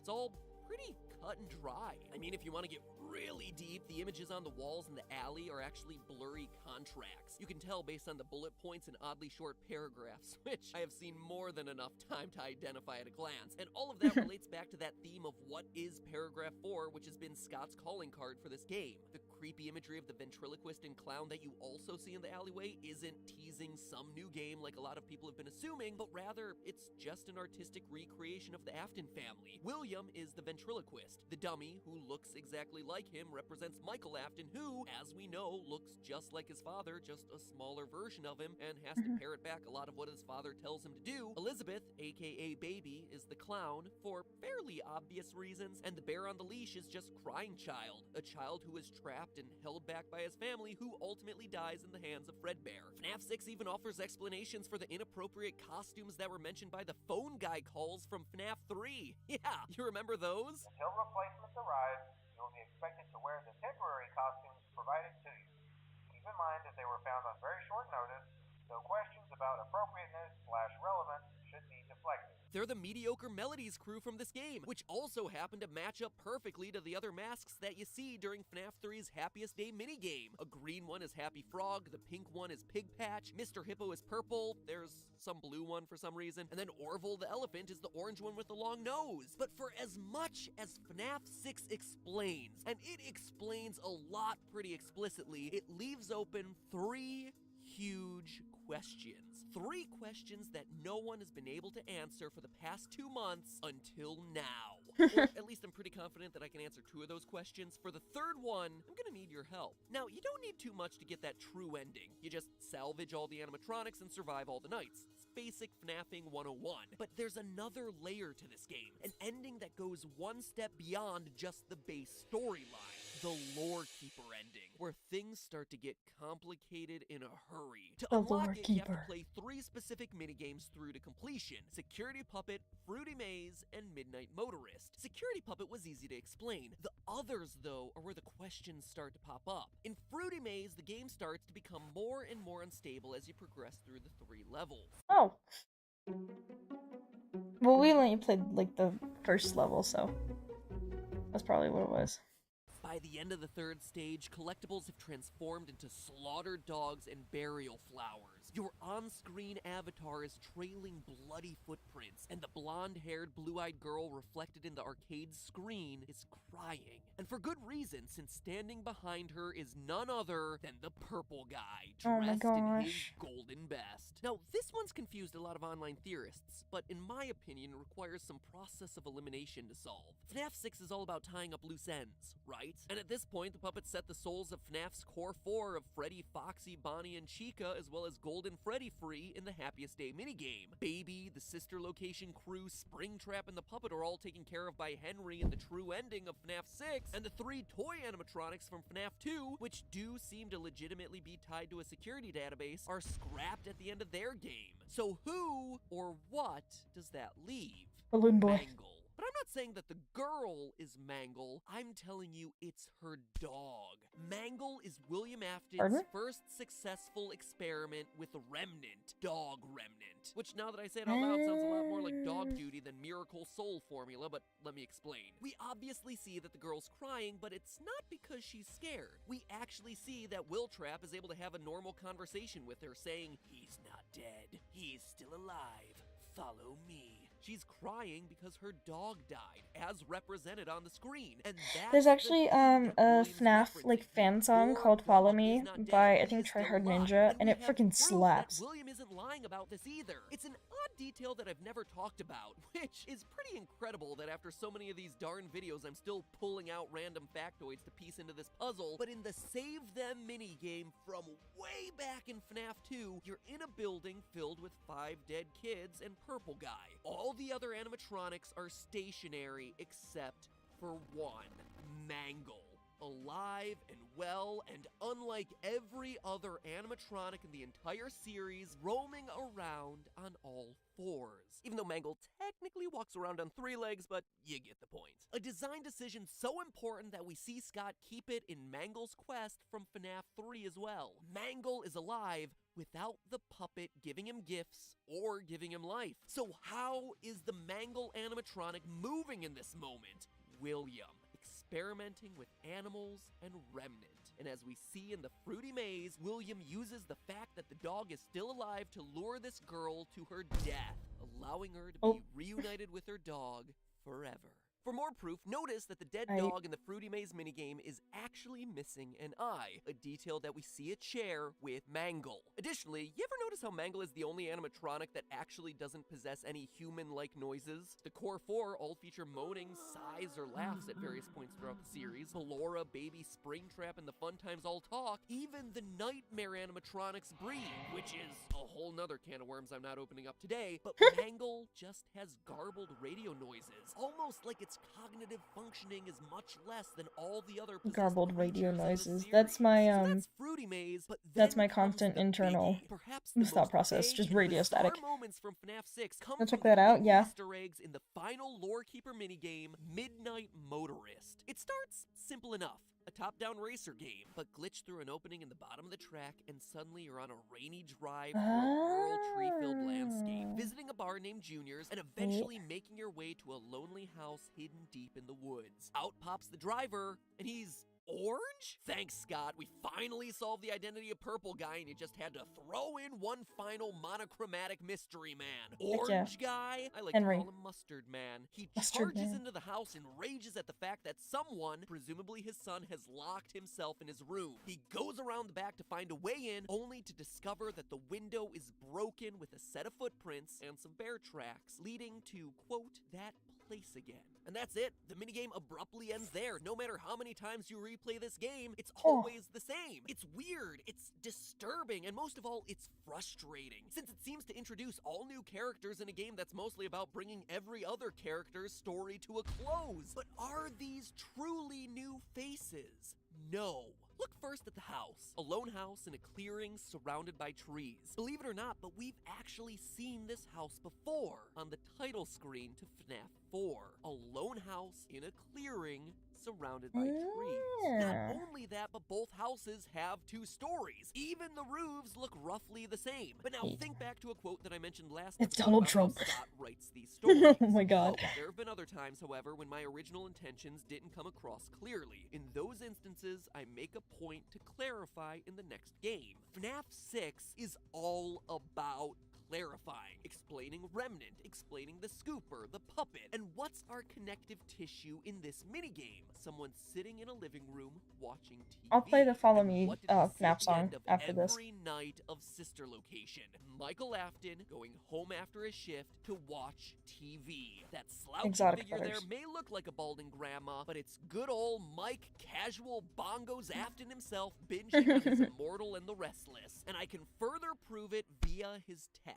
Scott has always roughly adhered to the convention of dialogue colors being important. And this final game is no exception to this rule. Green bouncer dude talks in green, orange guy talks in orange, and Michael Afton on the couch talks in gray. Exactly like he did when he was laughing at his crying brother back in FNAF 4. It's definitely a slightly different shade, but he's also the only one in the entirety of this series to speak in gray lettering. They also both wear gray shirts, only the truly fashionable match their t-shirt to their font color. Couple all of that with him watching TV, the FNAF 4 title screen house, which always has a TV in it, and the character being protective over some him, say a younger brother, and you have yourself the perfect portrait of the Afton family, which would make Orange Guy Purple Guy, otherwise known as William Afton. He's even got a signature purple car, the same one that we saw him use in the FNAF 2 Take Cake minigame before he killed off Henry's daughter. But why? Why would Scott choose to make William Afton some color other than purple for like the first time ever in the final game in the series? The answer is actually kind of mundane, because by this point in the series, there are two different purple guys,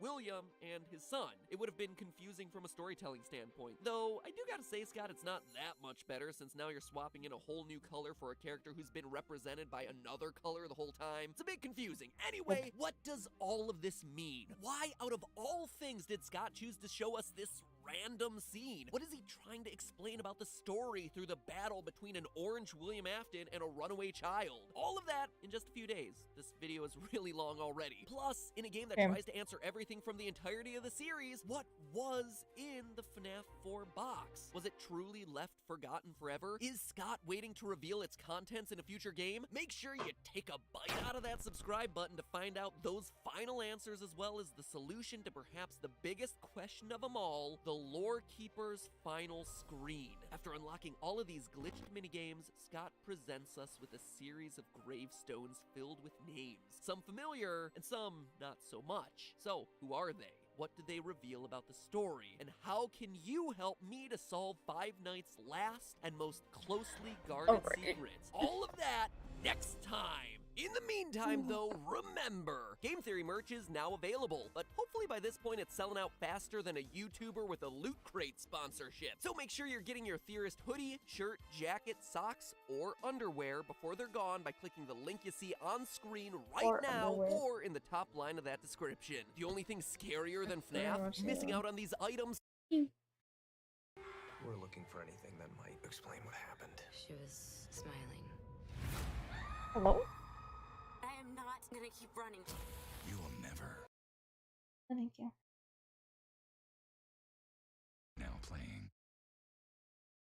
You said. Oh, stop that. I'm gonna assume this is the second one.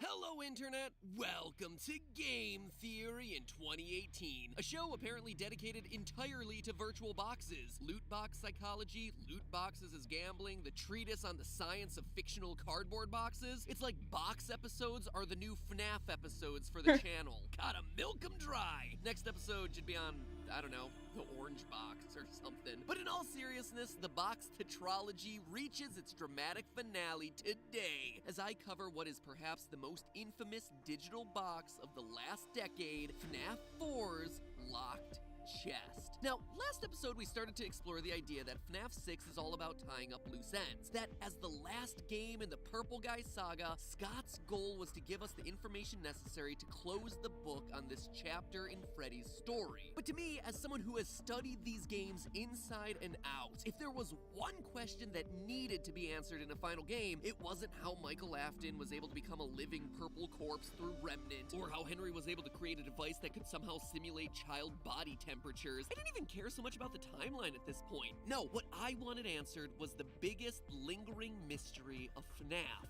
What was in the box? Rewind back to FNAF 4, the game that utterly wrecked everyone's understanding of this franchise. You beat the game, you get the iconic line of, "I will put you back together," and then boom! A literal mystery box that would make the likes of J.J. Abrams proud. Accompanied by the lines, "Perhaps some things are best left forgotten for now." But you know what? I never forgot. The fans never forgot. And I don't think Scott forgot either. So now, 2 years, 3 games, and 4 books later, I think I'm finally ready to break open the locks and reveal what was supposed to be in this thing versus what actually was in the thing. Because I have reason to believe that the contents of the box have changed 3 separate times. And that now, in the wake of FNAF 6, Scott has already shown us what is inside the box.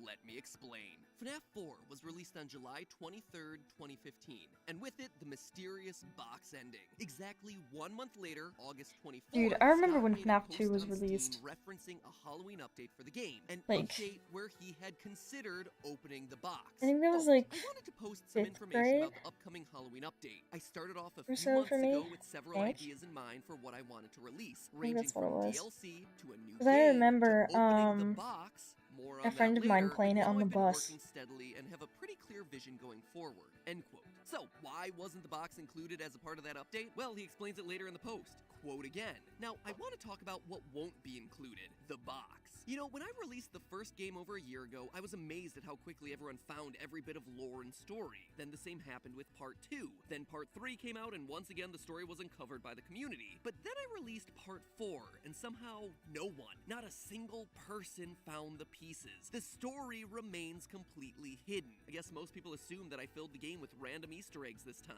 I didn't. What's in the box? It's the pieces put together. But the bigger question is, would the community accept it that way? The fact that the pieces have remained elusive this time strikes me as incredible and special. A fitting conclusion in some ways, and because of that, I've decided that maybe some things are best left forgotten forever.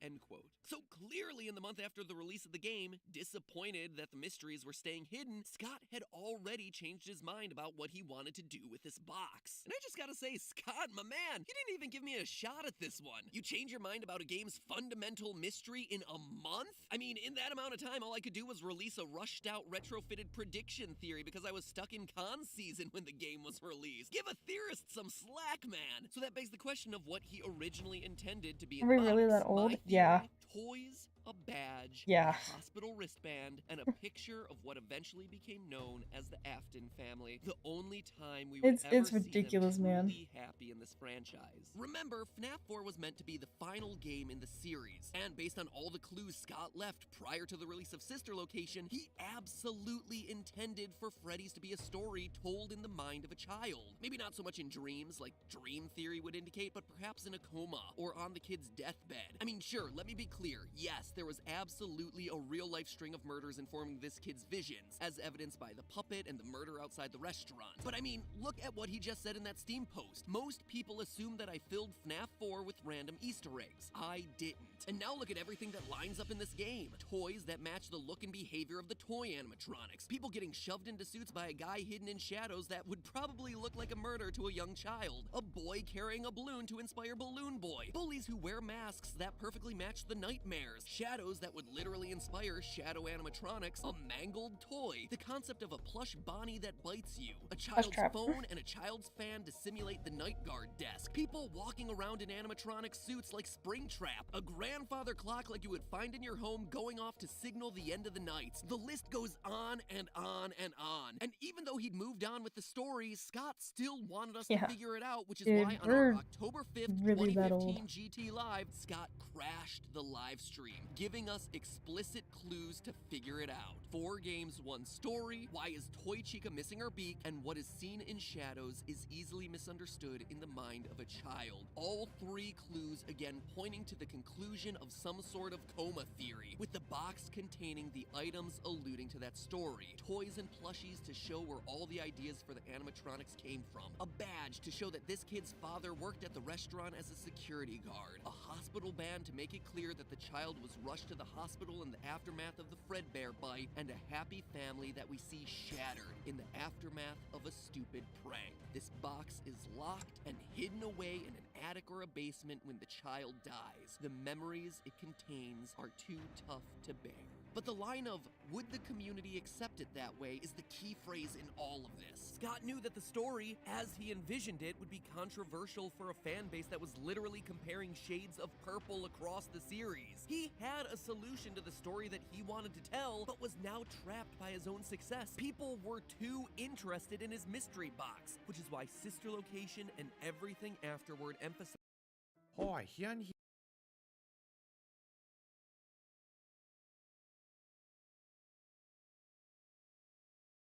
more real-life events, scoopers and remnant and literal purple people walking around outside. But before he got to that point, there was one other course correction: FNAF World, the pimply-faced puberty of the franchise. A game that, also like puberty, everyone wants to forget, including Scott himself. And it was here that Scott tried to unveil the mystery of the box a second time. If you play through the game normally, you would never see any connections to the box. You would just play through this bizarre fever dream of an RPG, and then finally kill Scott Coffin himself as the final boss of the game. Yeah, in case you skipped over FNAF World, Scott is one of the final bosses and complains about how obnoxious the fans of the series can get. It is strange, it is funny, certainly meta, and most undeniably passive-aggressive. Anyway, if you linger on the opening dialogue between your character and Fredbear, you unlock a hidden quest that lurks beneath the surface of the game that was undoubtedly meant to tie into the mystery of the box. We're told that the quest requires us to, quote, leave breadcrumbs for him to help him find his way. The him we're helping is FNAF 4's bite victim, and we know this from the opening dialogue.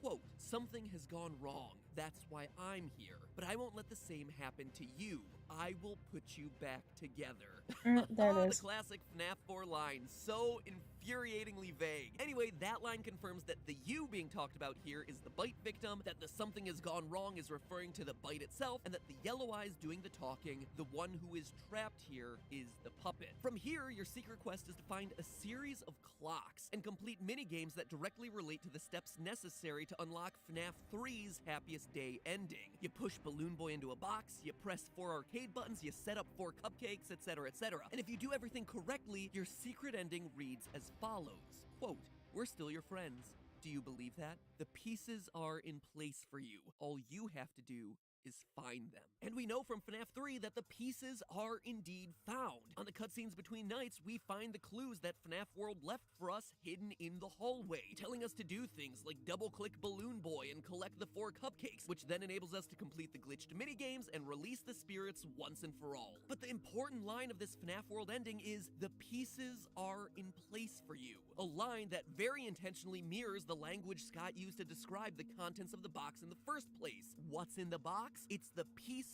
put together. And if you think that this is just a linguistic coincidence, it's not. Remember, Scott doesn't do coincidence, because here's the real shocker. While trolling through the game's texture files, Reddit user Poi2010-201, or at least his was the earliest post that I could find discussing this discovery, found that FNAF 4's box was actually hidden in FNAF World's code. But it wasn't just the box, it was a texture of the box, unlocked and opened. So, for a second time, we clearly see that Scott had plans to reveal what was inside his mystery box. Which then begs the question, what was in it this time? And honestly, it's hard to say. As you can probably tell, FNAF World played with the lore of the main series in some very unusual ways. For instance, the clock quest showed that this weird, self-aware video game world was somehow able to influence the events of the real world, leaving breadcrumbs in the real world that you would be able to follow in FNAF 3. But because the game ends with the line, "The pieces are in place for you to follow," it implies that the guard we're playing as in FNAF 3, the one who is actually finding these clues, was the bite victim, which then opens up an entirely different can of worms.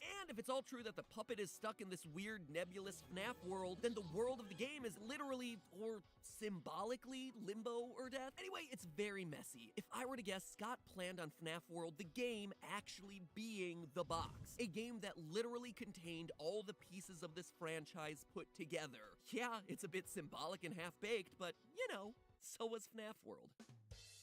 But it was here that the mystery would change direction yet again. This time, though, it wasn't the community that prompted the change, but rather Scott himself, who made it clear that he was dissatisfied with FNAF World as a rushed and unpolished release. Embarrassed by the game, he quarantined it off to its own little segment of the franchise. And in the process, he retconned its story to focus on the new, more human drama-esque direction that the series would take moving forward. You can see this actually through creative changes like the game's new ending, which revealed Henry and Baby for the very first time, as well as some lines that got added between updates, with glitched Fredbear foreshadowing something terrible coming, aka Baby. Instead of being focused backwards on details from previous games like the bite victim and the FNAF 3 minigames, the game was now looking forward to a game that had yet to be released, which left the box and the resolution it promised for the entirety of the Freddy story once again abandoned.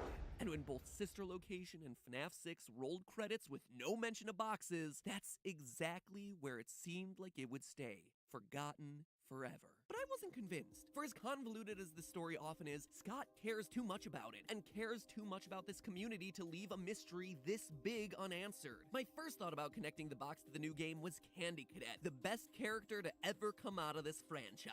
Candy.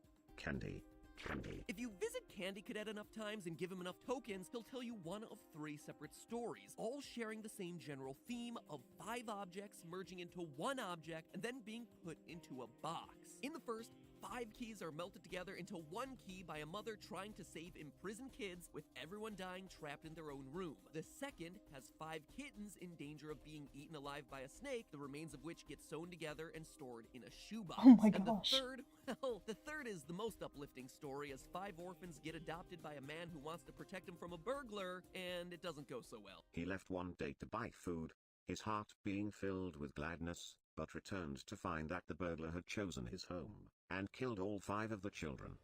The man could only afford one coffin, so he stitched the 5 bodies together to make one, and buried the child. That night, there was a knock at the door.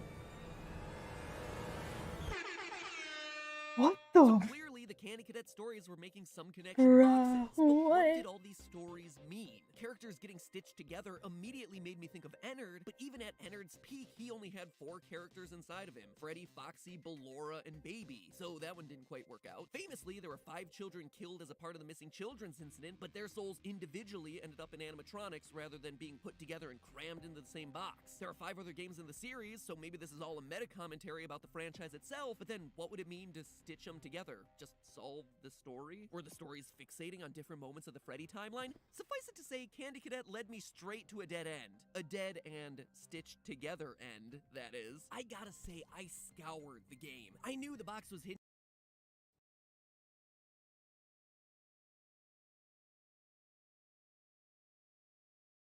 and I suspected that Candy Cadet was involved in some way, but I The was 5 so overwhelmed with orphans. information at this point. Clues whirling past me, vague minigames and stories that had no concrete answers. Details of games upon games, cut, unused content. The box needed to be some solution that brought together all of these separate pieces. And then finally, the storm cleared and it all clicked. The final image of the game. During the true ending, Henry calls in to unveil his trap. You have all been called here, into a labyrinth of sounds and smells, misdirection, and misfortune.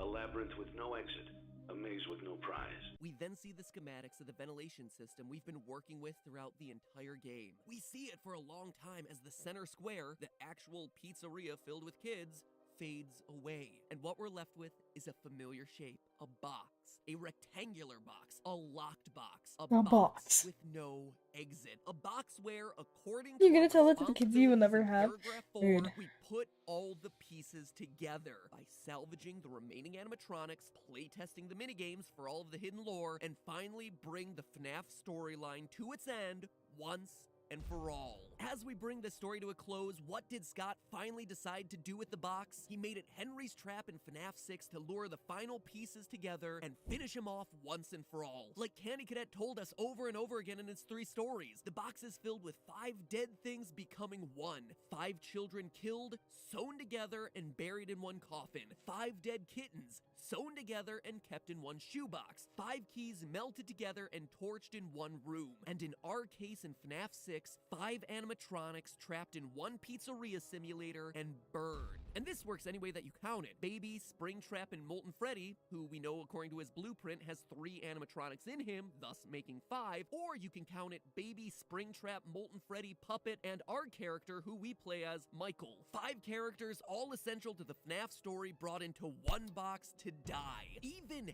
Henry himself has a role here in the Candy Cadet stories. He's the innocent of those stories, the one who started with good intentions who ultimately fails to protect those under his care. He's the mom who lets the kids burn. He's the kid who leaves the snake's cage open. It's Henry's negligence that allows the snake, the burglar William Afton, to claim so many lives. We hear him lament this in the Insanity ending. It's only now that I understand the depth of the depravity of this creature, this monster that I unwillingly helped to create. This was Scott's subtle nod to the box in FNAF's final game. The way to work it in after all the twists and turns his story had to take over the years. Was it what he originally intended for it? Absolutely not. Is it the most obvious explanation? Dude, Not it's by gonna a be, long shot. like, But when you consider that this animatronic October empire started as tomorrow. one big unexpected twist in Scott's life and That's was then weird. fueled by a story full of not so obvious narrative moments, having the box end up being a symbol for the franchise's final climactic moment, it feels right. If I can borrow from Scott's original description, it feels special, a fitting conclusion. And with that, there's only one theory left to go: the analysis I promised for Midnight Motorist and the mystery of the Lorekeeper graves. 2 questions that close out these games for what feels like the final time, but begin to point towards what the future might hold for the Freddy's series. More on that soon. Not next episode, since if I do more than 2 of these things in a row, people get really mad at me, but definitely soon, since I want to put this thing to rest as much as you guys. I could use, at the very least, a complete refresh on this whole thing and start from scratch again. So ring the bell to ensure that we all close out the Freddy saga I think it's together. this one. The next one. I was a little Maybe? shocked when Guardio told me Not about sure. 10 different information leaks with which I had associated accounts. That's it. I Good. give up. Scott, you beat me. I can't solve FNAF. I can't. But I'm close. So darn close. And this time, I need you guys to come in. Pardon?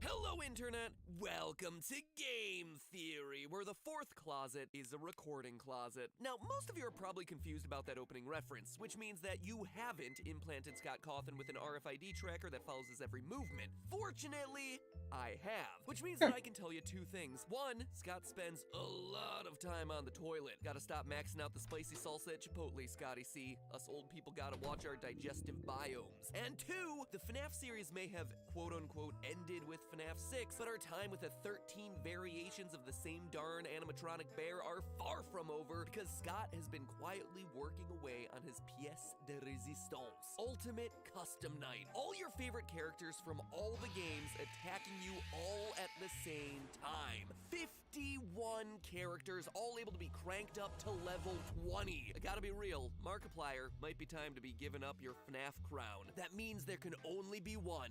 Dawko, save us. You're our only hope. Anyway, if you're wondering why this episode took so long to come out, that's one. Not ready for the next month. why. Mood. I was afraid that, like, Dude, I gotta get my Custom Halloween Night, animation working on done. the theory and the DLC would come out with Means I gotta hidden stop scenes explaining the gaming lore, for and like a then month. suddenly I have to contend with even more purple people Yes. puking up robotic spaghetti in the middle of the streets. But based on Scott's playtesting, where right now he's averaging a survival time of 15 seconds, it looks like I may have an opening here.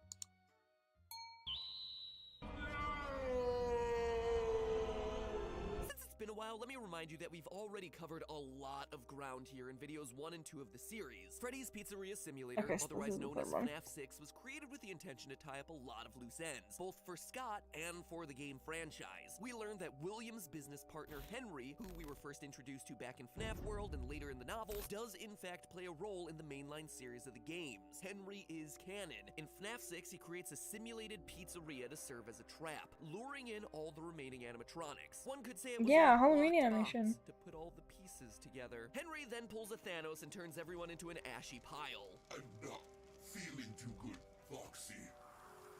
Henry's hit list included Springtrap, aka William Afton, aka the metaphorical purple guy, Baby, aka William's daughter Elizabeth, Ennard, aka the combination of Molten Freddy / Ballora / Funtime Foxy, your player character Michael Afton, aka the literal purple guy who puked up robot spaghetti, and the newcomer Lefty, like Wally but with less robot lovey-dovey and more robot stabby-stabby. We learned through the hidden insanity ending and other in-game clues that Lefty is a containment suit, built specifically by Henry to lure and trap the puppet, which is possessed by the spirit of his deceased daughter who remains nameless. The insanity ending also gave us clues as to how the Funtime animatronics function. Unlike the OGs, the Funtimes are heated up and infused with remnant. It's basically soul juice that's extracted from kidnapped children. But that was all just Soul surface juice. stuff. Through our analysis of the Fruity Maze minigame and clues from FNAF 2, we were able to piece together that this dead dog is probably Mangle, and that this girl becomes one of Afton's early victims. It's clearly not his daughter, notice the eye color, and it's not Henry's daughter, notice the hair color, so it must be one of William Afton's victims. And that's pretty much everything we covered in my last 2 videos. But now it's time to get to the new stuff, starting with this girl. Not only do we know that this is one of William Afton's earliest victims, we also know that her name is Susie and that she goes on to possess Chica. That's right, we can identify her based on this image. If you manage to find all the game's Easter eggs, you unlock the Lore Keeper certificate and a final screen at the end of the game, a hillside filled with gravestones. Graves with a very diverse set of names, 5 in the foreground with 1 name obscured and 1 in the back, with, again, the name hidden from view. Trust me, I tried my best to pull a CSI on that one. Enhance. Enhance again. Enhance a 3rd time. Damn it, Scott! Anyway, this imagery should seem pretty familiar, right? 4 graves with 4 names, 3 boys and a girl, which perfectly matches up to our core 4 animatronics, 3 boy robots and a girl robot. To further solidify the point, look at how the graves are arranged. It's a pattern that's identical to the arrangement of the masks in the good ending of FNAF 3, even down to the girl character being 3rd in line and slightly behind the other 2. Coincidence? I think you know the answer to that by now. Then you have this mysterious 5th grave hidden off to the side. That one definitely contains the soul of whoever winds up possessing Golden Freddy, but more on that one later. And lastly, there's this one overlooking them all. Up on the top of the hill, that's the puppet. Henry's daughter, the one who watches over the rest. 6 main characters, 6 graves, and the same 6 characters that we see fade away during the Happiest Day minigame at the end of FNAF 3's good ending. In short, what the gravestone scene is revealing to us is who these victims are, with Susie as Chica. That also means Freddy is really named Gabriel, Foxy is Fritz, and Bonnie is Jeremy. It's also relatively easy to figure out the name on the puppet's grave, Charlie, or Charlotte, one of the 2. We know this not through the games, but rather through the books. But the books aren't canon, I hear you saying, and you're absolutely right, they're not. But they're starting to cross over very heavily. For instance, the entire reveal of William Afton having a business partner named Henry, he was first introduced in the Silver Eyes long before Sister Location ever came out. You ever wonder about this weird wolf poster hanging in the alley of FNAF 6? It's actually one of the Twisted animatronics from the 2nd novel, The Twisted Ones, who are programmed to hide during the day by burying themselves in shallow graves, then dig themselves up at night to roam the countryside looking for innocent victims to vor. And wouldn't you know it, but that's exactly what we see hinted at in the FNAF 6 minigame Midnight Motorist. By going through the game's secret exit and then plowing your car into this random area between the trees, you're able to get out in a clearing in the middle of a forest, and in the upper left corner of the screen is a pile of unmarked dirt. You can't interact with it, the game doesn't acknowledge it at all, but very clearly it is intentionally there. It's super random, right? It is, until you read The Twisted Ones. Or have me read it for you, because seriously, that's why I'm here. Page 70. Does Carlos want?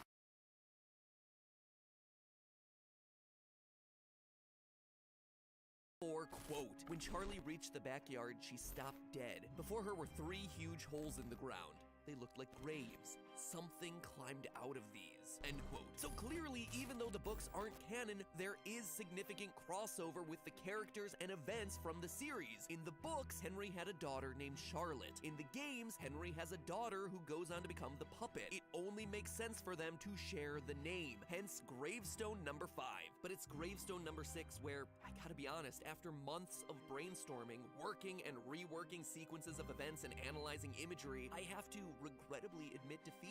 You heard that right. For the first time ever on the show, I have to throw in the towel. Now, don't get me wrong, I have a lot of leads here. Loose threads that I know go somewhere, and I feel like I'm just a step or 2 away from putting it all together, but I just can't quite do it, and I hate to admit it, and honestly, that is the other reason why this video has taken so long for me to write and put together. I didn't want to admit defeat. I didn't want to come to you without a complete idea of what was going on, but honestly, at this point, I'm almost out of ideas, and I need your help, or maybe even a little helpful nudge from Scott Cawthon in the comments to help put it all together, which honestly could be a very cool group project for all of us to work on together. Anyway, let me explain. Grave 6 obviously belongs to Golden Freddy, and once we know that name, we'll finally be able to uncover the source behind the mysterious repeated messages of "It's me" that have been popping up since FNAF 1. It is a comment on this video. huge Wait, wait, deal. I'm looking And for here's the shock. biggest twist of them all. We're not shooting in the dark here. Scott has already given us all the information that we need to solve what the name actually is. You see, the trio of novels isn't the only book that Scott Cawthon's released. Late last year, Scott released the 5 Nights at Freddy's Survival Logbook, an activity workbook for kids filled with things like simple quizzes about the games, drawing projects, and writing prompts. The theme is that you're a new night guard at the Freddy's restaurant. It's adorable! Until you realize it's a book asking kids who their stuff would go to when they die a gruesome, horrific death trapped inside a furry suit. It's some dark, dark stuff. But perhaps Trapped inside a the darkest fursuit. part of the book is the dabbing Chica. Anyway, things start to feel more than they seem from page 1, when it's revealed that this book once belonged to a guy named Mike. And one look at the book's word search immediately clues you in that there's way more here than meets the eye, putting the likes of Gravity Falls Journal number 3 on blast. More here Then meets the Oh, eye, who are putting you? the What is likes your of name? Oh, Gravity okay. Falls Journal number 3 on blast. Basically, the Five Nights at Freddy's Survival Logbook is a book-length metagame dedicated to revealing Golden Freddy's real name, all disguised as a children's activity workbook. It is unquestionably my favorite thing that this franchise has yet produced. That is no exaggeration. This thing is so cool, but the problem is, I can't solve it. Here's how it all breaks down. Several pages throughout the book contain faded text that says, "My name." Each of those pages with that text also has a numeric clue hidden on it. Sometimes it's written in plain sight, sometimes with numbers out of place, sometimes the page number itself is wrong. Page 29 is numbered 52, page 32 is numbered 39, page 43 is numbered 15. On page 47, the numbers 7 and 2 appear out of order in this survey question. On page 85, we're presented with a list and numbers 10 and 11 appear in red. On page 108, the time 8:11 appears on an incident report that Mike was supposed to log in. So putting all those numeric clues in order, we get 52, 39, 15, 7, 2, 10, 11, 8, 11.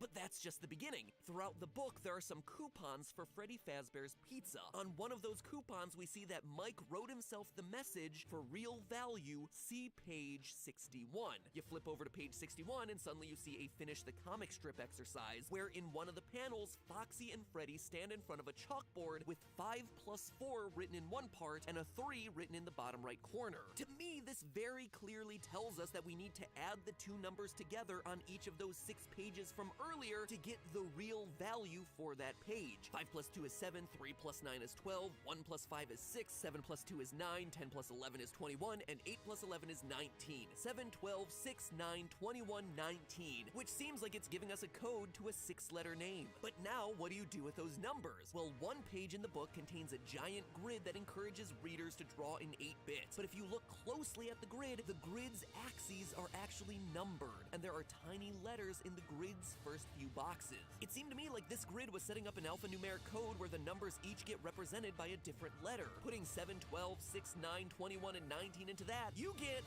Gilpheus.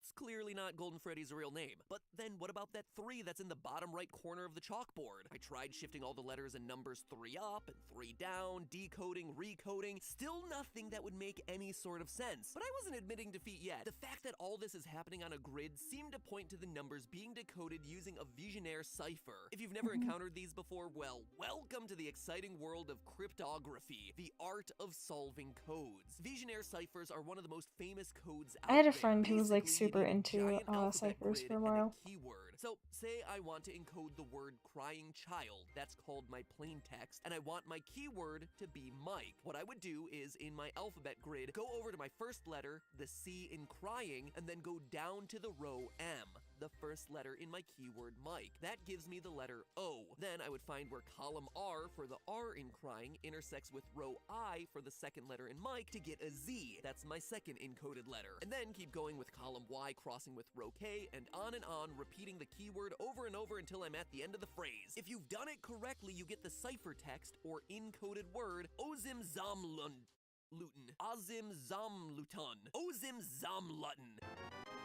Then to decode, you just reverse the process. And that's what I tried, over and over again, on and off again for months, and still nothing. Using those real values of 7, 12, 6, 9, 21, and 19, I tried everything. Different keywords like Mike, Chica, Friday, since it's on the magazine that Foxy's reading, Bonnie, Foxy, doing the process forwards and backwards, trying to shift everything by 3, both before and after the encoding and decoding process, since that's the random number on the chalkboard that has no explanation. I even started reversing the codes I was working with, since the number 3 on the chalkboard could potentially relate to page 3 of the survival guide, which specifically says, take a moment for self-reflection. So that's what I did. I reflected the numbers before coding, after coding, reversing the alphabet, still nothing. If you think that's a lot, I still wasn't done, because there are other oddities in this book. For unknown reasons, Mike has made red ink tally marks throughout it. On page 9, they're 5. On page 19, there are 10. On page 31, there are 14, but they're in 2 groups, a 5 and a... Critics are raving about Smile.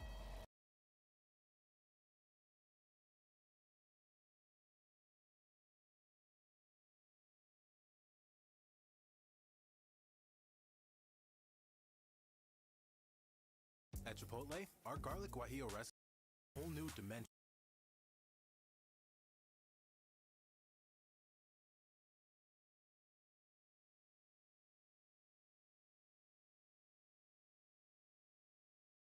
A 9. On page 36, there are 5. On page 100, there are again 5.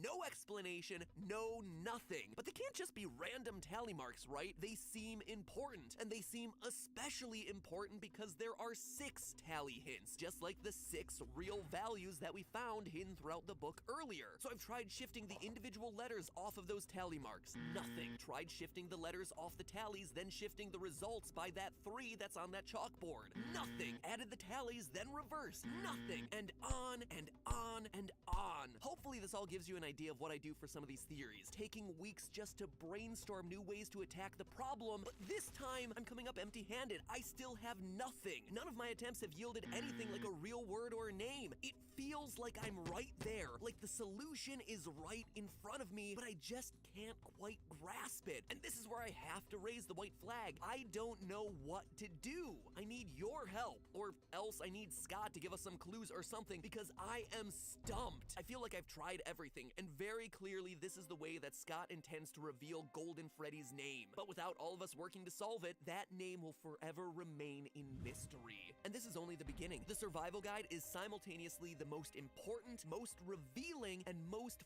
frustrating piece of evidence to be thrown into this franchise. Yes, the Golden Freddy puzzle is a huge part of that, but there's more.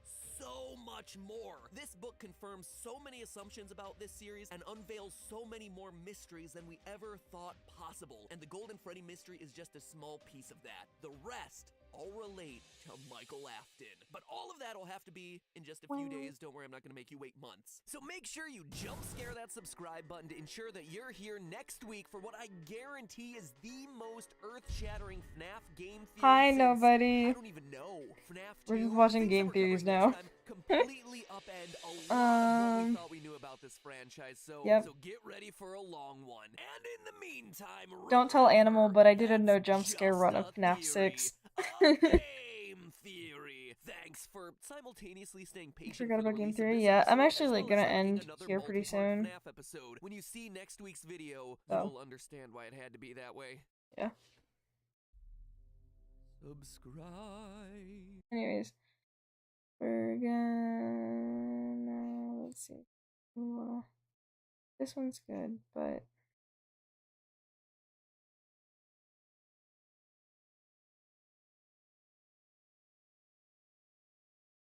do this one. Anyways, yeah, Wapiti, this is the song I was talking about.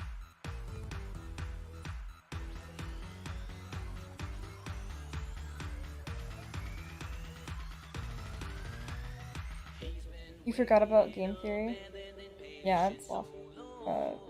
I'm having a stroke. Yeah, game theory is great.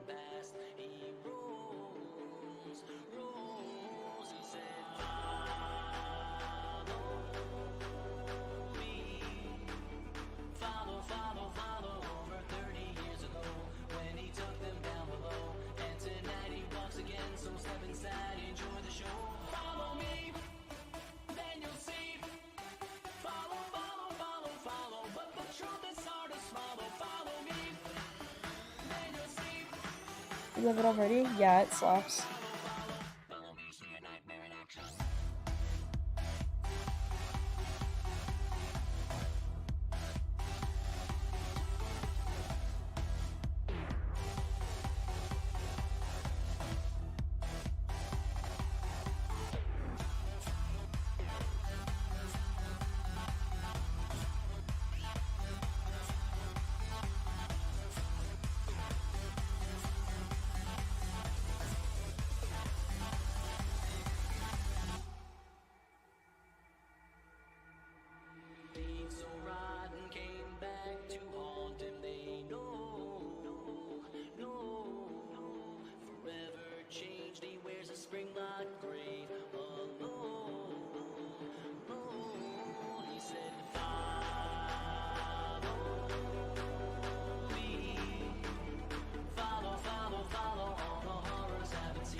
Yeah, you know this one? Guess you didn't realize it was FNAF? Yeah. Yeah, it's awesome. I didn't realize it was FNAF at first either until I saw the cover art for it on Spotify, and it was like the pizzeria, and I was like, oh, I know what that is. This is FNAF.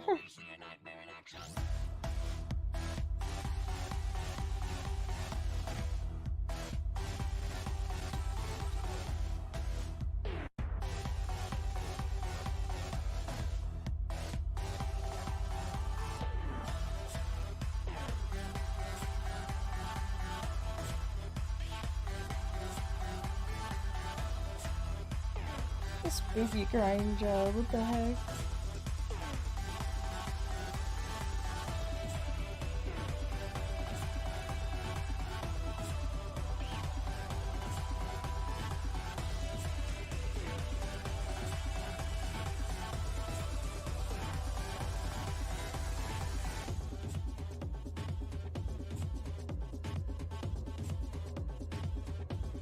Anyways.